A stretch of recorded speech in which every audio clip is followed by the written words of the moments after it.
across the UK. On DAB+, on your smart speaker, on your smart TV, and on your side. This is Talk.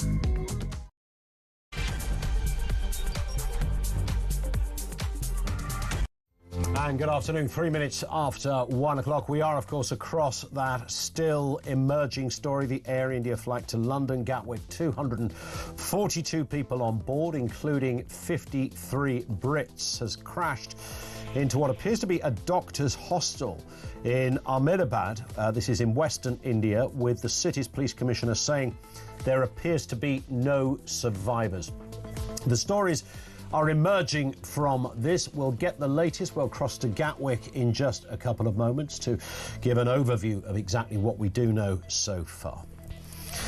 In other news, the UK is being warned to brace for a summer of torched cars and smashed windows as riots in Northern Ireland continue, which has left more than 30 police officers injured, raising fears of a civil war. What is behind that? Where does the anger come from?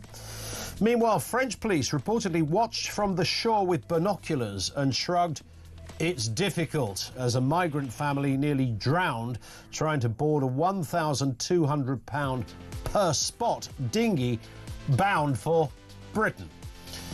Will this madness ever cease? 0344 499 1000. We'll take your calls and comments on a range of issues here this afternoon.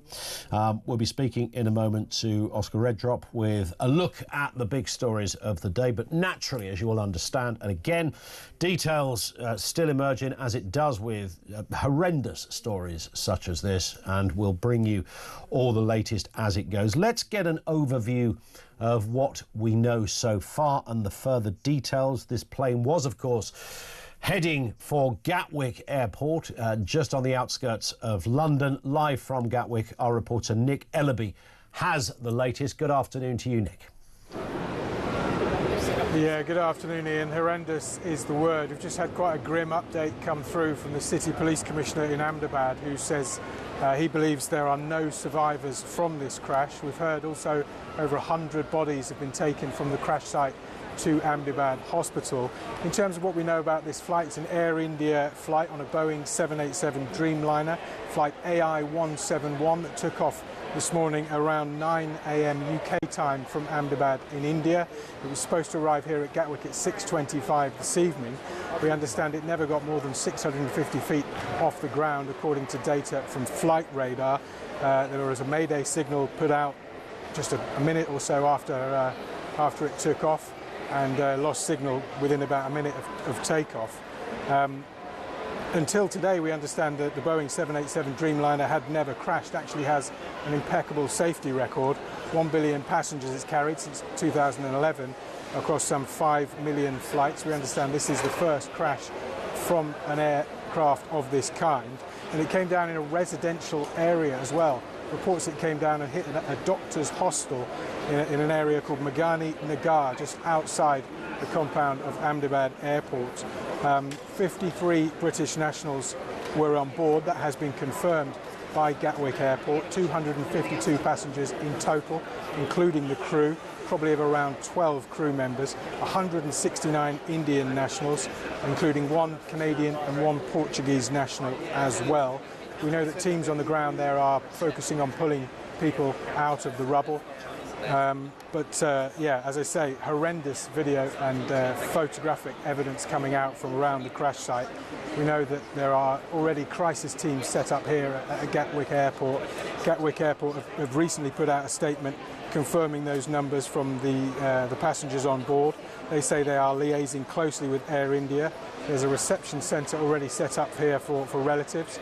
The people here, the authorities on the ground, are telling me they've had a number of inquiries, people coming themselves, and also phone calls trying to find out what's happened to their loved ones and their family. Our thoughts and prayers are with them at the moment, Ian. The Prime Minister is being kept updated. Sir Keir Starmer says he's called this scene devastating. He said his thoughts are with the passengers and their family at this devastating time. And also the Indian Prime Minister as well, Narendra Modi, has called the crash heartbreaking beyond words. We know this is the biggest crash Ahmedabad has ever seen. As I say, Foreign Office crisis teams are working here in London and also in India. And people can contact the Foreign Office and also Air India if they need more information in. Nick, thank you very much indeed for that. And of course, naturally, that just desperate wait for news against all the odds from family members who will be waiting and wondering if a member of their family was involved, people who had been planning to go to Gatwick to pick up family members later this evening. In the last hour, the Foreign Secretary David Lammy has been speaking in the House of Commons. Here's what he said. My thoughts, and I'm sure those of the entire House, are with those who've been affected by the tragic plane crash in India this morning. We know that British nationals were on board, and Mr. Speaker, I can confirm that the FCDO is working urgently with local authorities to support British nationals and their families, and has stood up a crisis team in both Delhi and in London. And of course, any developments on that, we know that the Indian Prime Minister Narendra Modi has said the tragedy has stunned and saddened us all. It is heartbreaking beyond words in this hour. My thoughts are with everyone affected. Have been in touch with ministers and authorities who are working to assist those affected. This really is an extraordinary, huge crash of a passenger jet. Doesn't happen very often, but this appears certainly at this stage to be one of the worst we have seen for a long time, and the local police on the ground saying it would be unrealistic to imagine anybody would have survived. And of course, as Julie was saying with Philip Ingram a little earlier, when a crash happens into a largely residential area, you have casualties and fatalities on the plane itself, but then of course there's the story on the ground too. Full updates on the way. Oscar Redrup is with us, former number 10 advisor. Oscar, good afternoon to you. Ordinarily, of course, we will just slightly cheekily and often mischievously plough through the big stories of the day, but it would be remiss not to just have a moment to just talk about this terrible tragedy. I mean, there are really no words that fulfill the horror of what we are seeing unfolding. It's still an emerging story in terms of the detail, but I think what the local police chief had to say probably tells the biggest headline here. It doesn't look at this stage to be a terrorist-related event, but a tragic accident. Entirely tragic. I think, and when you just, as you said, you referenced that we do tend to go through the stories of the day a little bit cheekily, but when something like this happens, it's completely dominating. It contextualizes everything that we talk about day to day. And actually, I think Lammy and Starmer setting up those crisis teams and support teams is essential and is very effective, good work, because although the reporting is grim and the likelihood of survivors feels almost nil, it is, you just think about the weight and the concern in terms of British nationals involved and their family members, and the quickest and the most efficient way that we can get information to those people, the better. And by all accounts, it feels like the UK government are absolutely on with that. Yeah. So in terms of the British interest here, that is good to see, but it is totally heartbreaking, totally.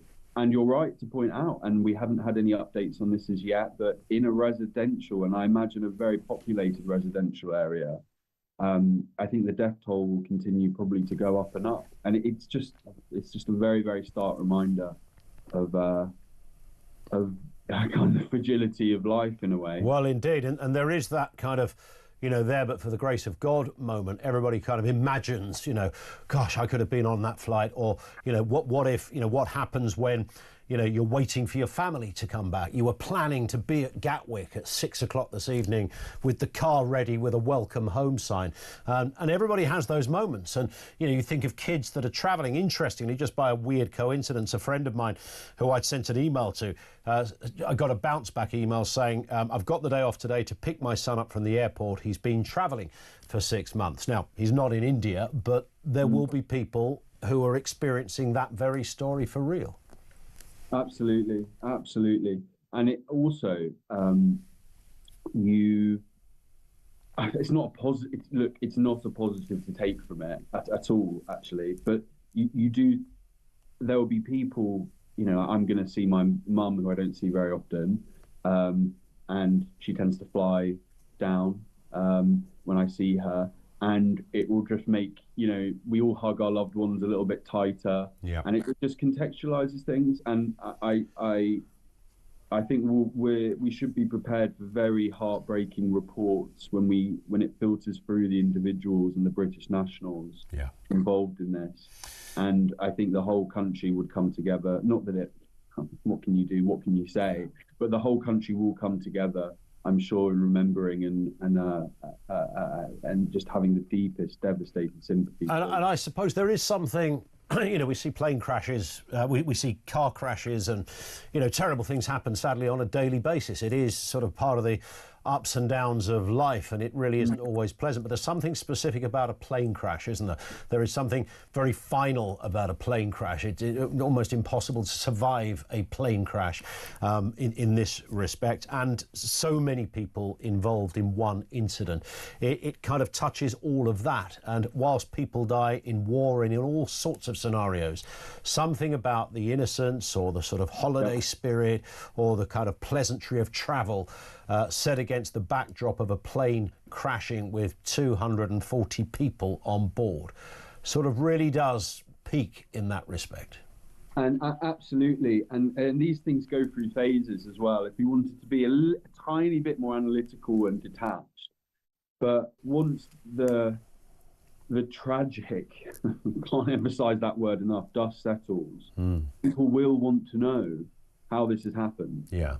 And what happened in the details of that, investigations, because it's so unexpected. It is, you know, it is, as you said, it's completely final when something awful happens, but it is the safest mode of transport statistically. Yeah, 100%. And so something 650 feet off the ground, you know, this thing hardly got off the ground. It sends out the SOS signal, Mayday signal, after a minute of being in the air. Yeah.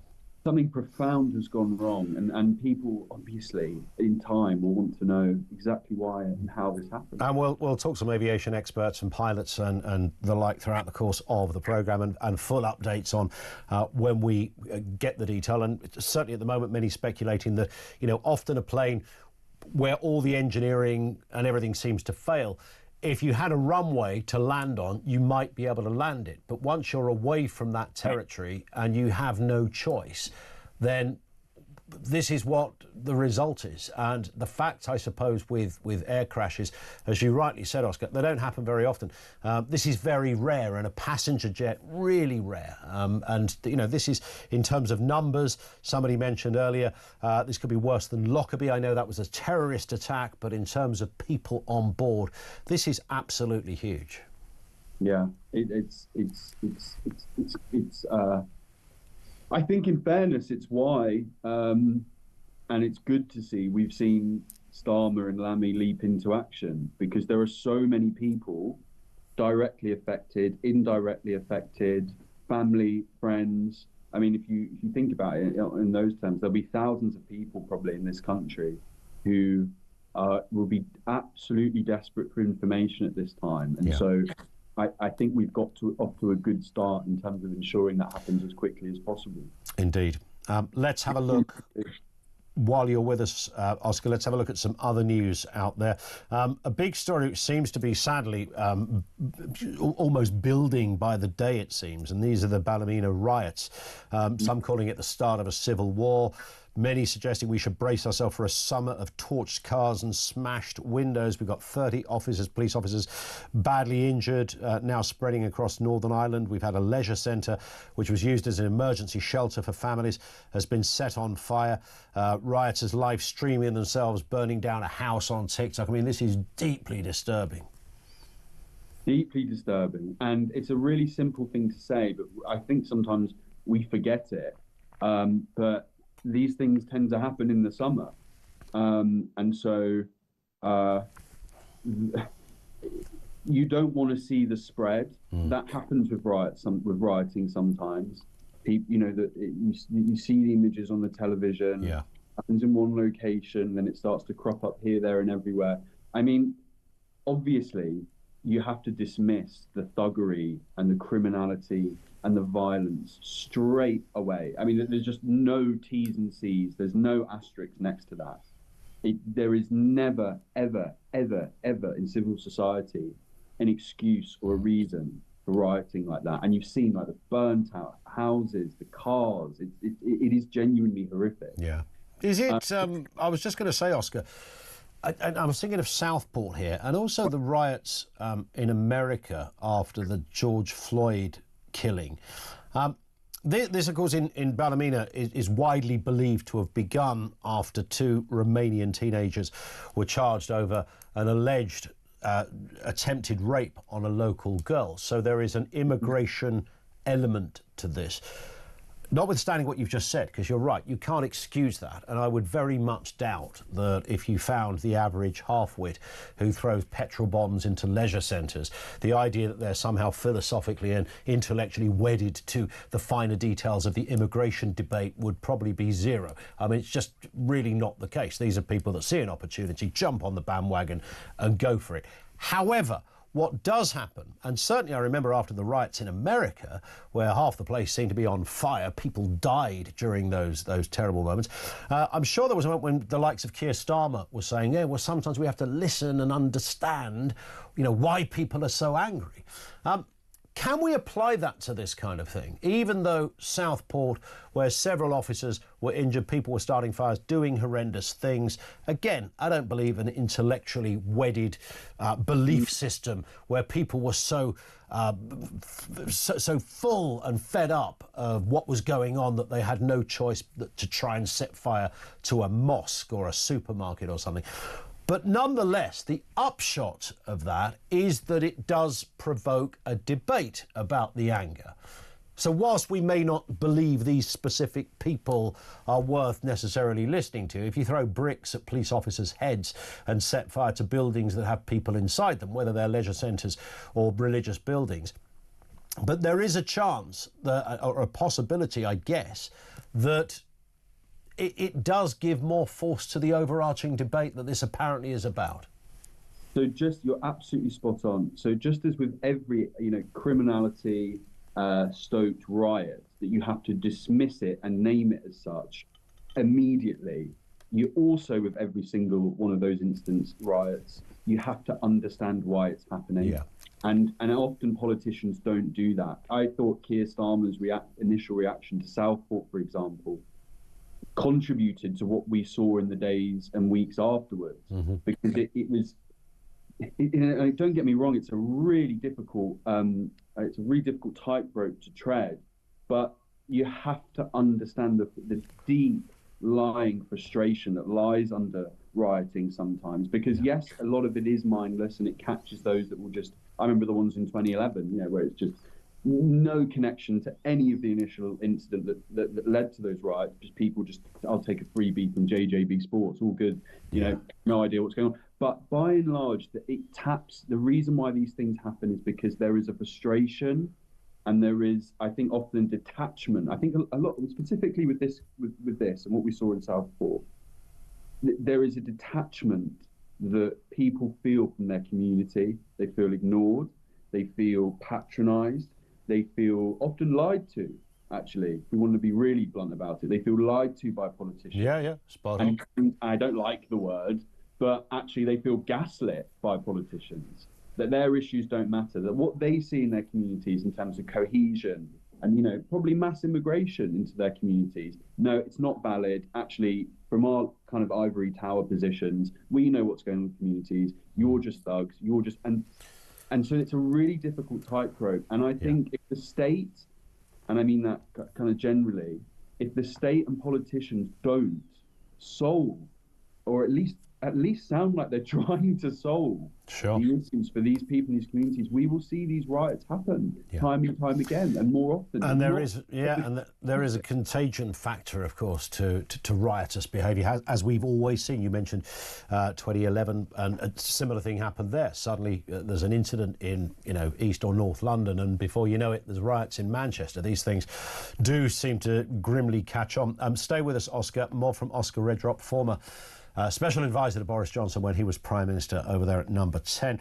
And, of course, the very latest on that London-bound Air India crash, 240 people on board, taking just shortly after takeoff in Ahmedabad, heading to, should have been about 6 p.m. Our time, that flight AL171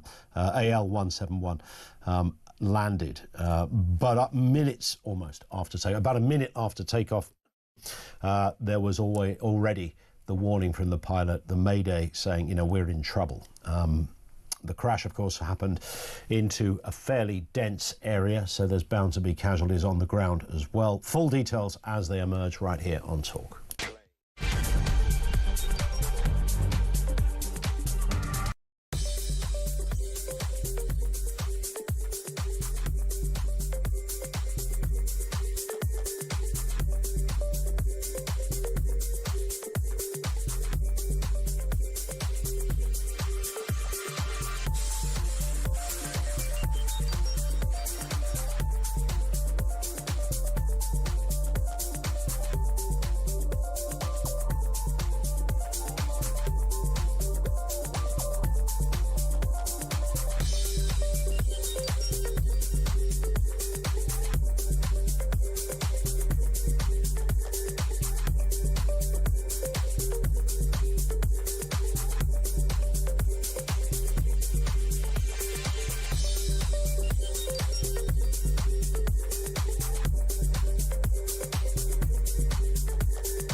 Obviously, this is a tragedy beyond measure, but it also goes very trends we are seeing in international aviation for there to be basically very, very few crashes, let alone... People think of it as that so many people are scared to fly, but it is actually, mile for mile, time spent travelling, the safest form of travel. There are so many areas where, safety has been improved over the years, which is why, of course, such horrific stories become news.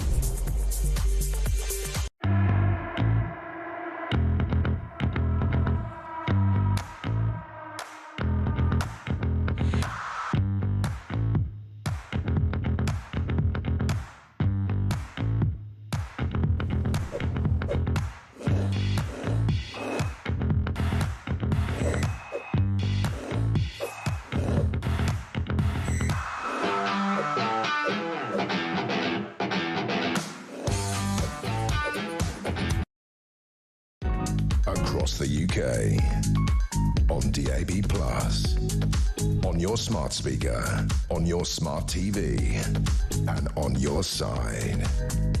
This is Talk. And, of course, full details as they emerge on the Indian plane crash, crashing with 242 people on board. It was bound for Gatwick.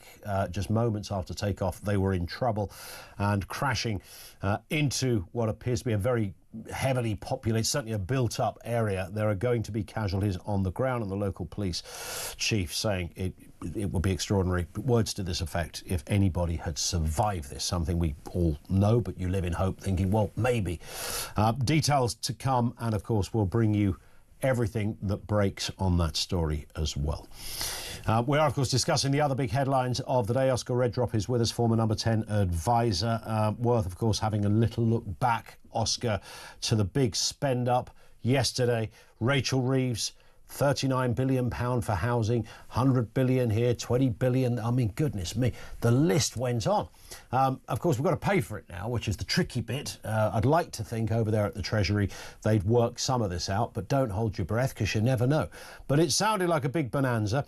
I thought the interesting bit was the housing boost, because we have this situation where we've got a housing crisis.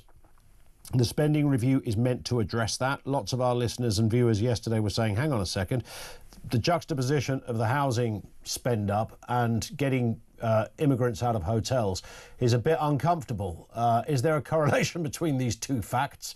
There could well be, as it turns. I mean, quite literally, this is not a mischievous point. There really could be a correlation there. Yeah, I mean, I have to say the declaration that they're not going to sort out migrant hotels until 2029 is just the most tone-deaf, tin-eared misunderstanding of voter priority, and absolutely plays into the hands of, well, in bygone days it might have been the Conservative Party, but very much reform. In terms of the spending itself on housing, you're right. Like I would actually say it's not a crisis; it's an emergency. And the reason I say that, and actually the Conservatives, I have to say, and I'm a loyal Conservative, so I don't like bashing them, but their reaction to that, talking about, oh, it has to be, we have to do it in the right way. And I think it was Kevin Holrake talked about badger sanctuaries that need to be protected and stuff. And that's insane to me. I mean, there is an emergency. If you don't give people housing in this country, and people who go out and do the right thing, which of course why the migrant hotel sticks in the throat so much, it's like a kind of a sick joke. But if you don't give housing to people who get on and do the right thing, that affects things like crime, business, social security, the fertility crisis. You know, people don't feel they don't have that security to build a family anymore. Sure. It's an emergency. So I like the noises that come out of the Labour government on cutting red tape and putting resource into that. I get it. More widely, however, I thought yesterday was fascinating on a political level. It was a big red flashing distress symbol from the Labour government, because what was it? It was the kind of spending review that you would do months, maybe a year out from a general election. Yeah. And what does that say to me? That's not just media pressure in terms of that this government aren't delivering. That's a Labour MP, backbench MP pressure. They're saying, you have dragged me through the mud for my first year here. I have nothing to sell on the doorstep, and you need to give me things that I can talk to on the doorstep and try and get some support back. But that is entirely political, and from a fiscal perspective, entirely fantasy land and irresponsible. And longer term, well, not even longer term, mid-term, the British public, they're not idiots. They all run, lots of them do, they all run household budgets. We all do, even personal ones. I do. I'm not very good at it, but we all do. And they know, we have an innate sense, I think, in this country of where our, of costing. And I think the British people know this is farcical. We can't afford this stuff. And what I think will happen, and they'll probably push it on councils, but council tax is going to come up. Yeah. And that's really interesting, because where's that going to sit? Who's the dominant party in terms of local government at the moment? Yes. And so that's going to be a really interesting battle to come ahead. But if you think the Labour government are not going to hike taxes up in order to pay for this, then you are incredibly naive, naive. And you're right. The Migrant Hotel 2029 pledge, which based on current figures would mean there's another 160,000 people, this is being generous, staying in those hotels by that stage. So even if you assumed that add the 160 to the current 40, 200,000 people. Let's assume 50% of those were deported, which won't happen. It'll be far fewer than that. That would still leave you with a gap of about 100,000+ people that you've got to find homes for if they're not staying in the Four Seasons. Yeah, and I actually thought the Sun's framing the other day, I think it was on Monday, the front page of the entire tax revenue of Manchester goes. Oh, it was brilliant. Yeah, and that's very. The media get a hard time sometimes, but that is incredibly important framing. And it's really good to see the conversation change in that way, because we can't just use numbers and just because huge, vast numbers sometimes don't mean a lot to people. But I think when people saw that front page, they thought, I mean, the injustice of it. And the holding the Home Office, and don't get me wrong, this isn't too political. The Tories are at fault for this as well. Sure. But holding the political class to account on those terms, an entire city's tax revenue. Is where it is being diverted. It was beautifully crystallised. Jamie Jenkins, who did the work there, former ONS man, of course, just headlined it just beautifully. So, and it's such a digestible figure, and an enormous one as well. And of course, as we were just saying, based on all of this, it's going to get bigger as well before it even begins to get better. Listen, we hit the clock, Oscar. Thank you for your time. I know it was under, slightly unusual and devastating and horrific circumstances in terms of the news of the day, which we are still responding to. We are back live to Gatwick to get any latest from there and the details on the ground as well. Clearly, investigators are looking for casualties who were on that aircraft, but also bearing in mind where it crashed. It was just 6 minutes or so into a takeoff into a heavily built up area, a fairly dense area, where there's clearly going to be casualties on the ground there as well. We know 169 Indian nationals were on the flight, 53 Brits, 7 Portuguese, a Canadian as well. Air India says videos show scenes of devastation in the residential area where the plane came down. That's what we know so far. We'll bring you the latest as it comes through. And of course, we continue to take your calls as well on the big stories of the day. I think that focus on the riots in Northern Ireland is genuinely interesting and genuinely disturbing. About the anger behind this, how do you put that into a headline from your perspective? When you're reading that story and seeing it emerge, how do you frame that as to what's going on? 0344 499 1000.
Across the UK, on DAB+, on your smart speaker, on your smart TV, and on your side. This is Talk. It is Talk. I want to talk about what is going on as well in Northern Ireland, in Ballymena. The UK being warned to brace for a summer of riots. With over 30 officers injured in Northern Ireland unrest. Thugs which is the word that is tend to be used here, torching a leisure centre shelter and live streaming arson attacks on TikTok. I mean, really? I mean, that's not about your anger at immigration, is it? If you go, that's what I'm going to do. I'm going to set fire to something. I'm going to live stream it on TikTok. I mean, you're not really in sort of suffragette territory, sort of Martin Luther King territory here. The violence erupted after 2 Romanian teens were charged over an alleged attempted rape of a local girl in Ballymena. Critics blame mass immigration, not one crime, warning of possible civil war with a summer of torched cars and thuggery. I thought it was interesting that Baroness Claire Fox, regular with us, of course, here on Talk, just posted this around about a quarter of an hour ago. She says the House of Lords managed to have a 15-minute debate on the Ballymena riots without anyone mentioning immigration.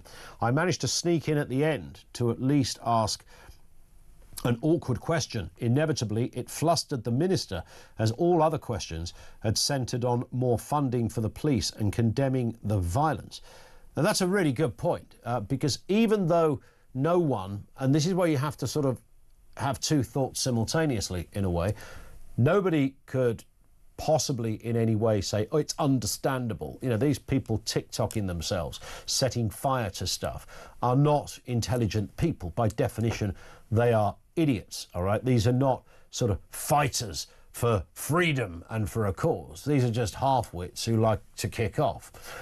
However, and this is the awkward juxtaposition, it does nonetheless, perhaps through an unlikely conduit, throw up a discussion about immigration. Now, this would be interesting. These were Romanian teens, so presumably, on balance, white people, not those that came over in a boat, not those that would have been hankering for visas, whatever route or how they got into the country. It's Romania. There's loads of Romanias in Great Britain and Northern Ireland. That's not unusual. So it's kind of different in that respect to perhaps what some people thought the motive for the Southport riots were. Nonetheless, this is where we are at the moment. So it's never a straightforward picture, I suppose, is my point here. I'm intrigued as to the anger. What's your response on the anger of this?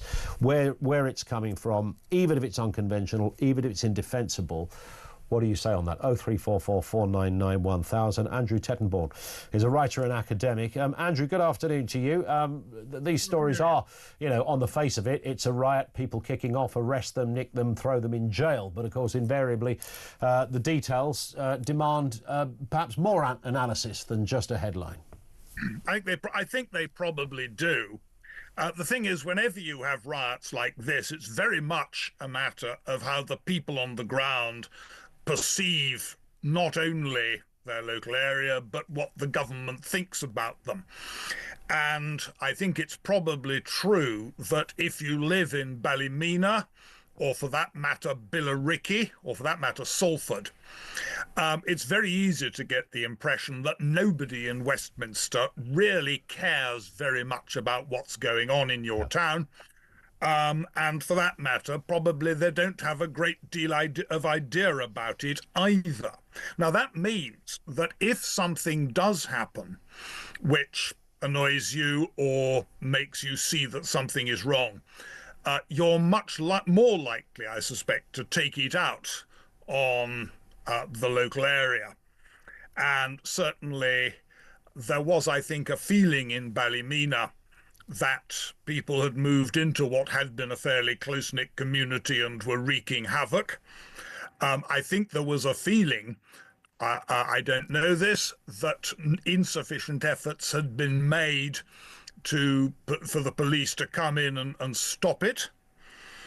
And to some extent, it's the same in Salford.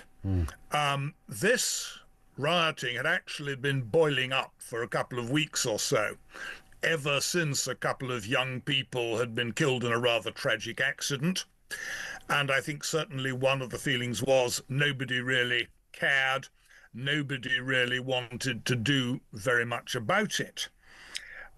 What I think what we do have to take home is very much a message to the government, which is that nothing it's done so far, it seems to me, is likely to prevent this happening again. Everybody knows that, as Claire Fox made the point, immigration is at the back of everybody's mind, whatever people may think about it in the Westminster bubble. It really is in people's minds. If you're in a red wall seat or a declining town in Northern Ireland, and any problems arising from it are going to be exaggerated. And yet the government, I think, pretty clearly has lost the plot on immigration. People realise that. There's another point, of course. It's lost the plot on lawlessness. Yeah. Why the police were not sent in right at the beginning in the Salford affair, because they'd been blocking roads for a couple of weeks or so. Why the police were not sent in to say, "Hoi, you can't do this," I don't know. But of course, the trouble is that if you allow them to do it once and to terrorise the neighbourhood, well, people just say, well, let's go and do it again, almost for the hell of it. And of course, now you have the spending review. What haven't we spent more money on? Yep. You've got the answer: more police. And I think a lot of people are seeing the government as, frankly, a don't care government, or a government that cares only about the kinds of things that worry people in sort of Islington or the smarter areas of Manchester, where their friends live. Splashing out taxpayers' money on the green economy, net zero, home insulation, absolutely nothing. Yeah. Which is likely to do any good in Ballymena. It's absolutely spot on. And interestingly, just on Ballymena specifically, Andrew, I don't think I've heard Keir Starmer reference this yet. I mean, he was completely straight out the hatches in Southport and very, very vocal about it. I've not heard anything of a similar nature, in fact, if anything at all, from Number 10. I guess that might be right. Ballymena, well, it's not a place where the Labour Party tends to do very much anyway. Sure. Keir Starmer, I suspect, probably doesn't have a great deal, doesn't probably know a great deal about Northern Ireland politics. That's certainly the impression I get. Yeah. It's a faraway country of which we know nothing. And that is probably exactly the position of Keir Starmer, that it might as well be on the other side of the world. Listen, Andrew, thank you, sir, for a very robust response, a very honest one from Andrew. What intrigues me about, and I suppose this is kind of slightly deeper point in a way, but sort of bear with me, is the way things join up that you couldn't have written a couple of weeks before. So we've got life's really expensive, people are fed up, the economy isn't doing brilliantly. You have an attack in your area. If you look at sort of crime stats of this neck of the woods, Ballymena in particular, you will find over the years there are other stories of sexual assault and rape, as there sadly are in all areas, that didn't provoke any riots. So you do scratch your head and go, well, why this one? So this one, because it was allegedly to two Romanians who've been charged over this. Obviously, we can't say too much about the case, but the point still stands.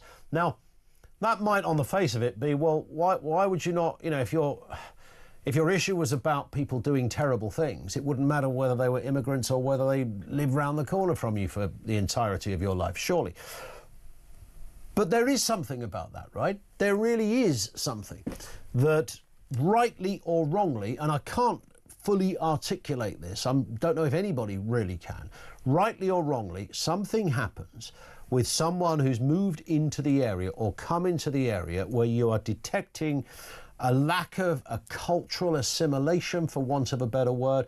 You are sensing that people with maybe different values, ordinarily, which are not illegal, they could just be different, but a different vibe from new people into a community. This is not about, who are these people coming round our parts and then the villagers taken to torches because somebody looks a bit different.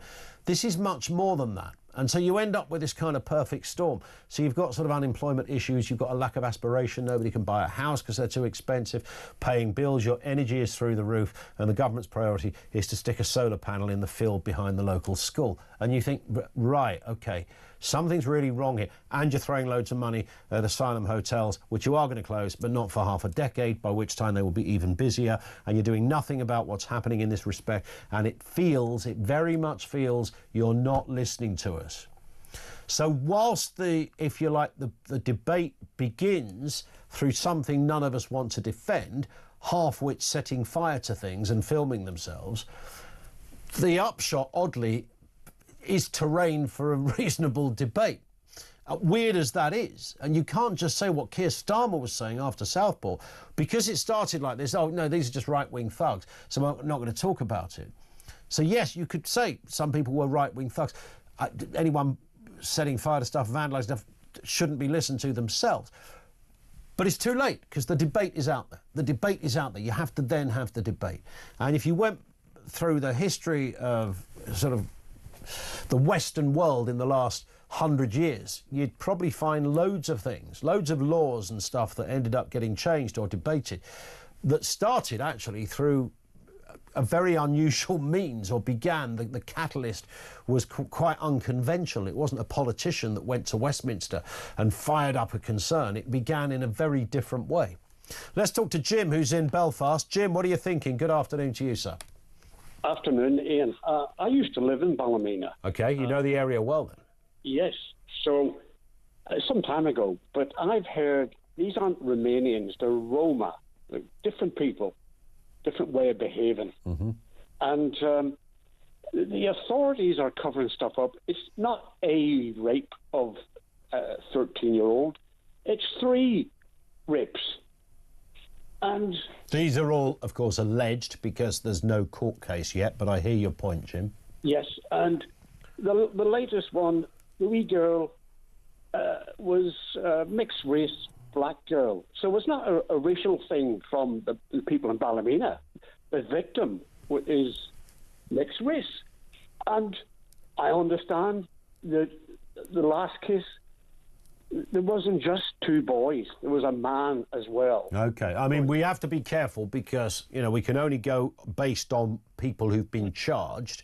And clearly, because it's an ongoing case, we can't say too much about it. But you do feed into what I was saying earlier, Jim, and that is about people suddenly find themselves living among people who feel like they're from a different culture. And it's hard to say that sometimes because people shout you down on the left and go, what are you saying? Different culture? What's wrong with you? It's that, though, isn't it? That's the reality.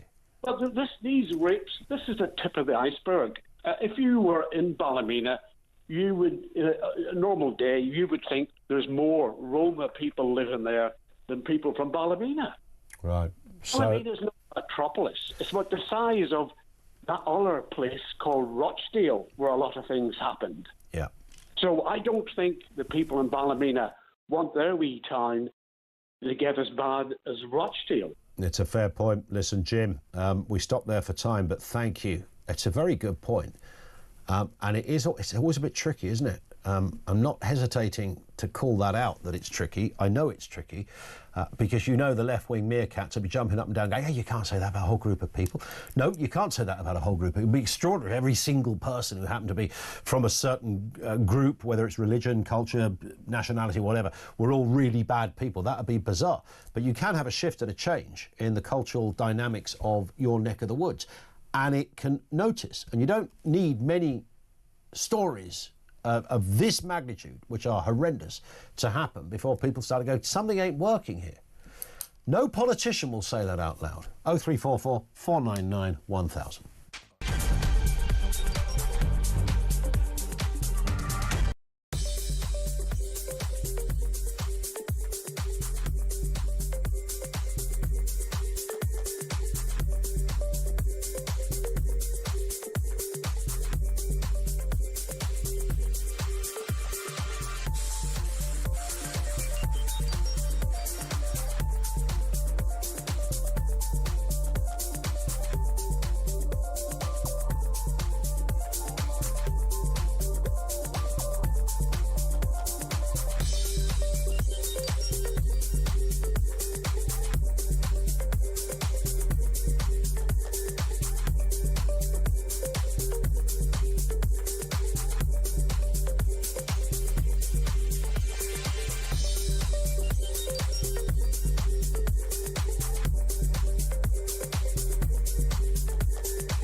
a massive splurge on net zero projects, on railway projects outside of the southeast, on nuclear power. So look, this bill is literally, as I said, it's buy now, pay later. They're desperate to get some spades in the ground.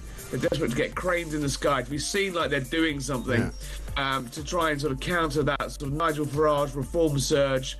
They're going to be, focusing a lot of their efforts in communities outside of London, outside of the southeast, in the Red Wall, and we're picking up the tab.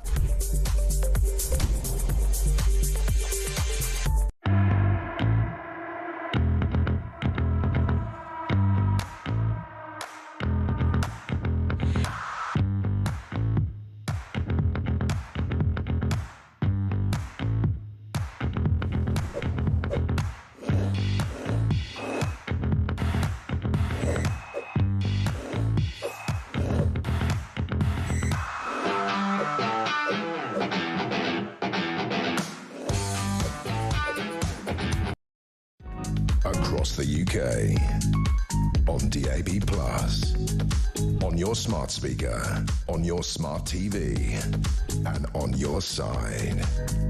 This is Talk. And of course, we'll bring you the latest as to what is happening in Western India after that Ahmedabad plane crash, the Air India flight earlier today, due to land in Gatwick. It was due to land just after 6 p.m. this evening.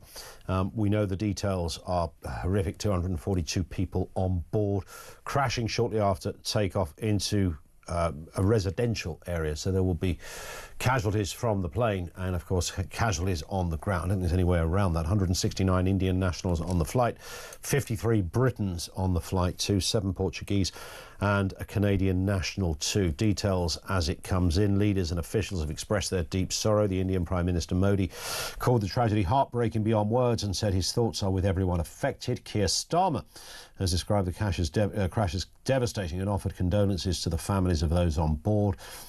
David Lammy, the Foreign Secretary, also expressing sadness and sent his sympathies to the victims and their loved ones. And King Charles said that, and there's a Commonwealth component, of course, to the story from this perspective, I guess, says he's desperately shocked by the terrible events of the Air India crash and expressed his deepest possible sympathy to those who await news of their loved ones. And of course, here on Talk, we're updating you fully throughout the course of the afternoon on any developments on that, although it is a very grim reality. The local police chief reporting that it would be unlikely if anybody had survived this. Details on the way. In other news, we are reflecting your views on a variety of stories out there today, including what has been happening in Ballymena and those riots, and warnings of a summer of discontent, if you like. Matt's in Cheshire on this point. Matt, what are you thinking? Afternoon to you. Hi, good afternoon, Ian. On a pretty miserable day, can I give you just a light note of something I thought of the other day? Please do. The winter fuel rollback. I thought of a headline that the papers missed. Fuel if you think it's over. Why has nobody done that? That's brilliant. If you can get it in, you can claim it. Fuel if you think it's over. We've got literally the sun are 7 floors just below 7 floors just below me here. I might nip down there at 4 o'clock and just shout that through the door and see what happens. I've told about 6 people this week. I thought of it. I did. Maybe copyrighted. The Chris Rea is Chris Rea's, isn't it? Yeah, indeed. Yeah, absolutely. Yeah, he'll have something to say on that if you started making cash out of it, I suppose. Yeah. Getting sued by Chris Rea was not on your life plan, Matt, was it? No. He might be a lefty, I'm not sure. Indeed. Yeah. You'll be on the I just thought, the same bus. I was watching the riots in Northern Ireland last night, and it dawned on me that these people aren't paid agitators, and as usual, I'm not condoning the violence in any way, but these are the true patriots in the British Isles, and I'm including Irish Republicans as well in that, because the immigration problems in Ireland are bringing Catholics and Protestants together, and unlike us sissies in England, they don't wait 2 years to have a riot, or it happens instantaneously because their communities stick up for each other, and they're out there doing the fighting and the protesting against this horrific government and the actual sick, horrible lives that horrible stories we all have to put up with, and disgusting changes in our lifestyles that have all come as a consequence of mass immigration and multiculturalism. So I just want to commend all the people of Southern and Northern Ireland for defending their own lands. It's interesting because, I mean, the immigration story, which we talk about, of course, over here a lot. I mean, if you look at what is happening in Ireland, I mean, it's off the scale, the problems there. We're not really, unless you bother to seek it out and see the news, and of course it flashes across social media on a regular basis, it's not making great headlines. I mean, there is a real, I don't know what the Irish government are doing in terms of the immigration problem. Some say it got worse because a few people feared they might be sent to Rwanda, so they went to Ireland instead of staying in the UK. But I think it's a bit more than that. I think it's just become a new hub for some people to kind of gravitate to. It seems it's like Canada during COVID. The police in Ireland are literally bullying the indigenous population and supporting outright lunatics who've only been in the country for a year. And it's exactly that. What bit do governments not understand? It's almost as if governments are working on the rule book from, back in the 70s or something, when that's how they used to do business. Things have moved on, times have moved on, and on that point, Matt, we have to move on too. But thank you, Matt in Cheshire. Janice says, what are people supposed to do when they are not listened to? And it is that, and unless governments and leaders, whether they're the Irish leaders, the British leaders, whoever they happen to be, are going to listen to people. I mean, Keir Starmer is, on the cusp of being absolutely stuffed. Bringing that spending review forward was, in part an attempt to kind of curry back some credibility and say, no, we are quite good. I know you think it's been a bit rubbish. So you've got Ed Miliband banging on about flipping windmills while people can't pay their energy bill. I mean, are these people lunatics? What is wrong with them? And at the same time, you're living next door to people who culturally are finding it, increasingly, shall we say, tricky to live among indigenous people. And governments should notice that and say, look, there's a problem here and we've got to sort it. We've got to sort it. We want to be nice to all people, but there's a problem. We've got to sort it. 0344 499 1000. A summer of discontent on the way. Some are predicting. And, of course, the very latest on what is happening on news from India after that tragic air crash this morning. We'll have the very latest. We're back live to Gatwick after the news coming up at 2 o'clock right here on Talk, which is next.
the UK.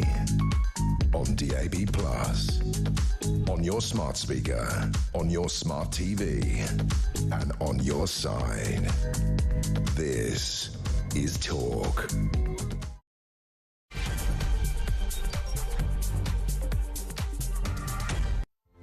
And good afternoon. Yeah, welcome back to the programme. We are, of course, having a big focus on that breaking news over the last few hours. The Air India flight to London Gatwick with 242 people on board, including 53 Brits, has crashed into what appears to be a doctor's hostel in Ahmedabad. This is in western India. The city's police commissioner has said there appears to be no survivors. We are bringing you the latest on this as it emerges. A completely horrifying and devastating story, but full updates to come. Meanwhile, in the UK, we are being warned to brace for a summer of torched cars and smashed windows as riots in Northern Ireland, which have left more than 30 police officers injured, raise fears of civil war. There's a lot of discontent out there. There's a lot of very unhappy people. Nobody in any shape or form will defend a riot, terrible behaviour, beating up cops, setting fire to buildings, whatever building it happens to be. No one's going to defend that. But how do we deal with it and what is behind the anger? And Prime Minister Keir Starmer has been accused of surrendering Gibraltar after striking a new deal that allows Spain to check passports on the rock.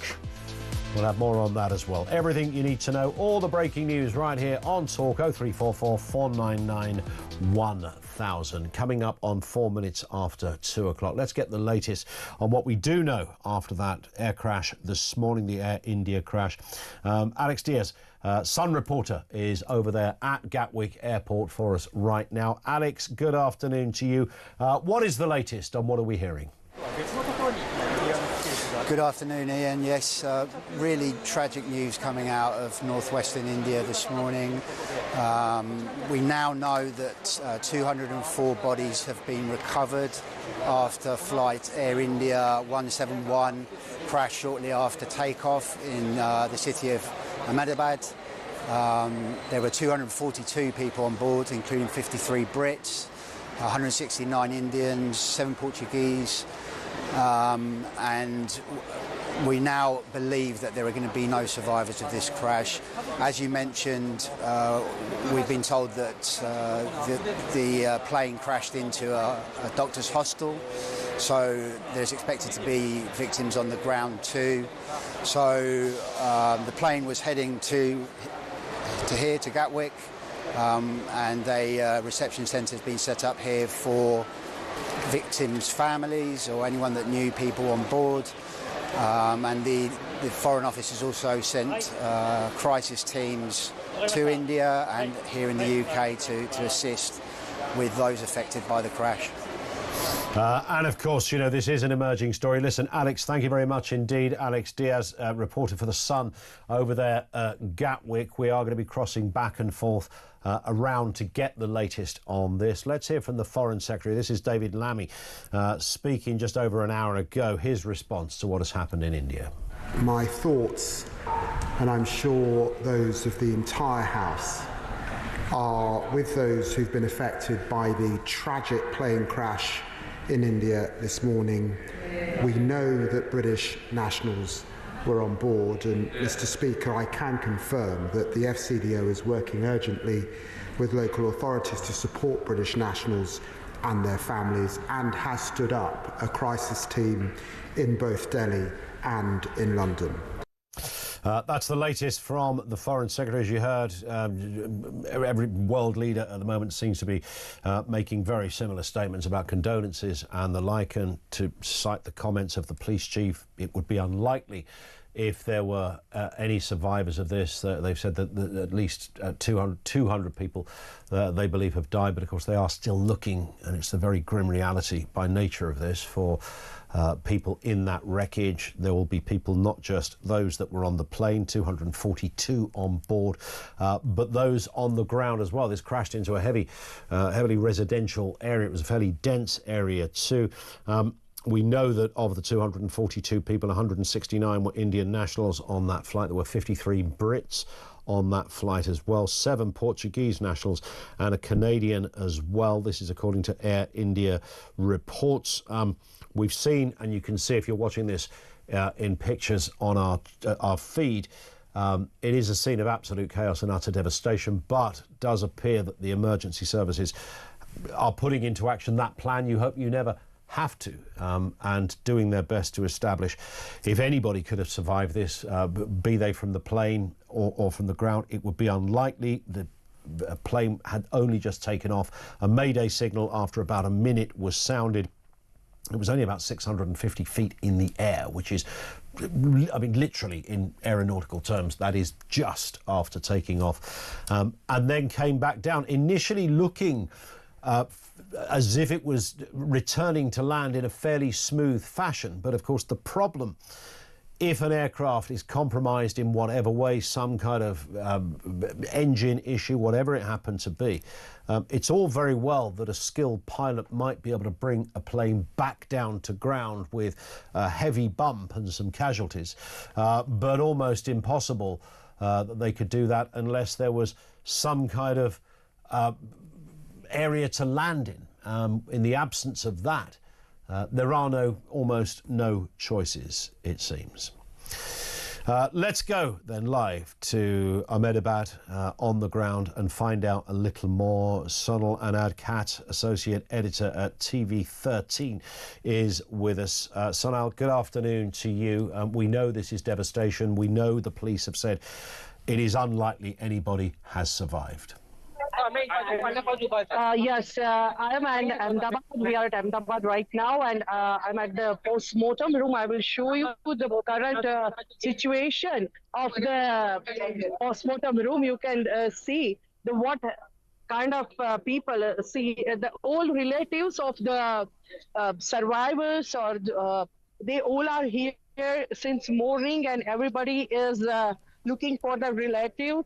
Particularly if we talk about the flights, it was Indian Airlines, and 242 passengers were on board. And this is the current situation is at the post-mortem room.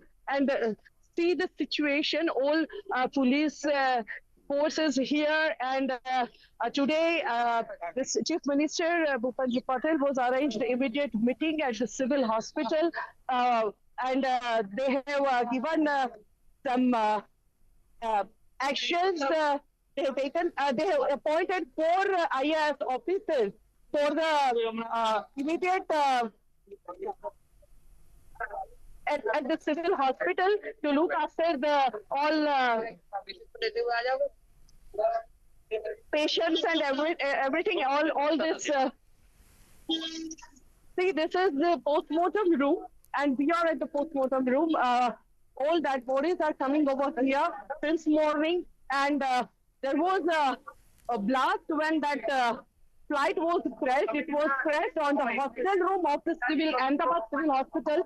Doctor's hostel was there, and also some staff quarters were also there. So, so many people are injured, and officially and officially by Gujarat government, we have received the figure that only 50 patients, right now only 50 patients are in the civil hospital.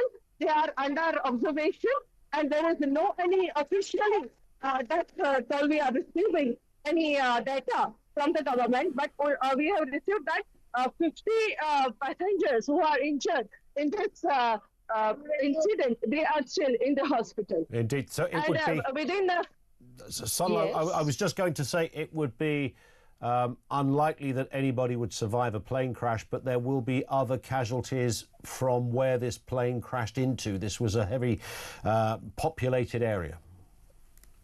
Yes, it was populated area. It was just nearby the airport. The flight just take off, and it was crushed on the residential society. So I recently told you that it was the residential society also, and there was a hostel where civil hospitals doctors were staying over there, and that flight crashed on that hostel also, and that residential societies also. Societies people were also very helpful to the survivors, because they took auto rickshaws and more than 9 and 20 patients they have took to the hospital at that time. They were all out of the house for the help. And right now, officially, figure is that by Gujarat government has given that 50 50 patients are in the hospital right now, and there is a arrangement of DNA test to those who are died in this crash, but there is no any total figure or official figure Gujarat government has given to us. Okay, so we have been waiting for the death toll. Yes. Indeed, and we will get that information and bring it to our listeners and viewers. Sonal, thank you very much indeed. I think from that, clearly there was a lot of chaos around where she is, making the point that I think 15 people, she said, have been taken to hospital. One would assume they will be those that were on the ground and have, at this stage, survived the crash scene, those living or working nearby. That was Sonal Andadkat, Associate Editor at TV13 Gujarati in Ahmedabad, which is the scene of this horrendous plane crash earlier today. 242 people on board, including 53 British nationals. And of course, it's a terribly grim emerging story, and at this stage, when you see a crash of this magnitude, you kind of know what the big headline is going to be in terms of the probability of anybody on a plane surviving a crash like this. It's unlikely. The police chief has made that point already. They're talking about over 200 people who have not survived, with 242 people officially on board. And then, of course, there's, as we mentioned, those on the ground. If you crash into a heavy populated area, as this seems to be, there is going to also be people on the ground that will be affected as well. Thank you to her, and more on this as we get it. It's 2:15. Other stories out there today: the riots in Ballymena, which are of course making big headlines, particularly against the backdrop of some predictions suggesting this is the shape of things to come. Mark's in Lincolnshire on this very point. Mark, what have you got for us? Good afternoon. Good afternoon, Ian, mate. This whole affair that's going on. It's quite it's a bit of a difficult one for me to talk about, to be honest with you, because I have mixed feelings about it, if I'm totally honest. I think, I don't condone any violence. I really don't like to see it, being a Christian and all. It's never ultimately the real answer. However, I can sympathise, if that makes sense, because this is a symptom of a problem, isn't it, at the end of the day? Sure. Because, as others have said, I listened to your caller earlier, who said a similar thing, really. If you ignore a people constantly, this is 20 years of being ignored. You keep voting for things and they do the opposite of what you're voting for. They're essentially just lying to your face. This keeps happening repeatedly. And worse than that, Ian, not only do you ignore them, when they happen to draw correlations and have some pattern recognition skill and notice that with the mass immigration that they never wanted, that all of a sudden sex crimes, murders, knife crimes, drugs, all suddenly start going through the roof and people don't feel safe walking their streets. Exactly what the hell does a government expect to happen? Yeah. This is what you're seeing. This, as I say, it's a symptom of a much bigger problem. But, of course, governments can't get beyond the headline if you have a problem with any of this, you're just a racist. Yeah, well, in which case, they're just on a collision course then, aren't they? 100%. But until somebody is brave enough, which is why, Reform UK, whether you would vote for them or whether you wouldn't vote for them, they are, at the very least, speaking the language that most people understand. And, the left will always go, well, these are no better than the EDL. These are, people that are they just don't like, brown or black people or foreign people. And, of course, if you write it off like that, you don't make it better. You make the whole thing so much worse. Absolutely. I will pull you on the reform thing. They're not going to be the answer for this. We all know this. Anybody with any ounce of common sense really knows that these guys are not going to be the answer to this problem. They would purport to be the answer, of course. That's my point. They purport to be the answer, but let's be honest. You've got Farage in Wales. He's talking about, being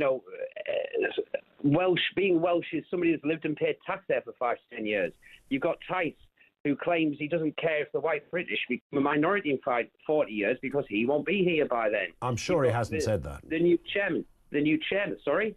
I'm sure Richard Tice hasn't said he doesn't care. Yes, he has. He's on interview saying this. He doesn't care if the whites are a minority.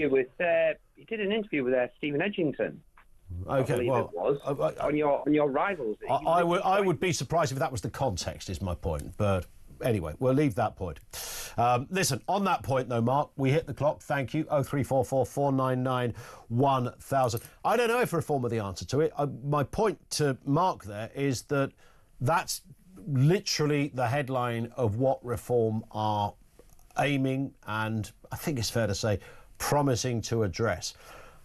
I think the size of the task for reform is much bigger than some voters believe. That I don't imagine if there was a reform government tomorrow, you're going to suddenly see all of this stuff go away and some kind of, I mean, even over there in America, there's some high-profile expulsions of people that shouldn't be in America, but not anywhere near what some thought or even hoped might happen.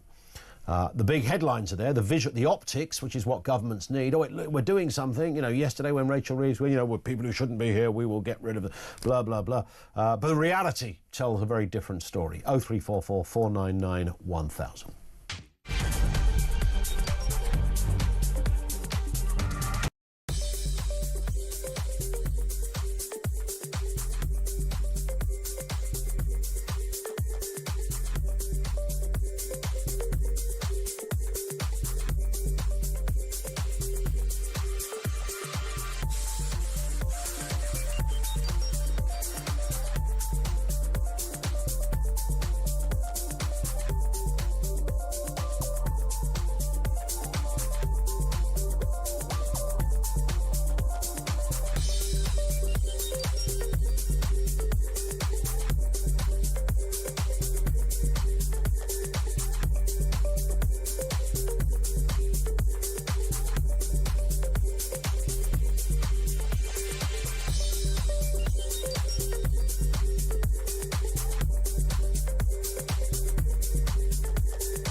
Obviously, this is a tragedy beyond measure, but it also goes very trends we are seeing in international aviation for there to be basically very, very few crashes, yes. let alone...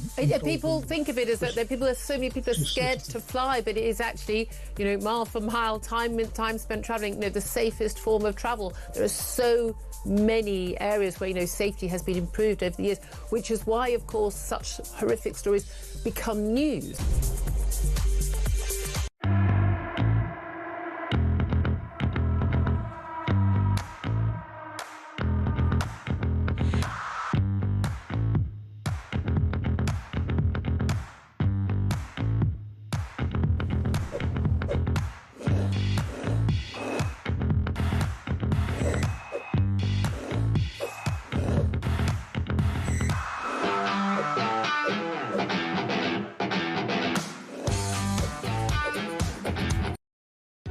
Across the UK, on DAB+, on your smart speaker, on your smart TV, and on your side. This is Talk. It is Talk, 22 minutes after 2 o'clock. Charlie Downs has joined us, a regular with us on the programme, of course. Political commentator, journalist, looking at the big stories of the day. And, of course, Charlie, naturally, you join us, as every guest does this afternoon, against the backdrop of some, very devastating news of that plane crash in India.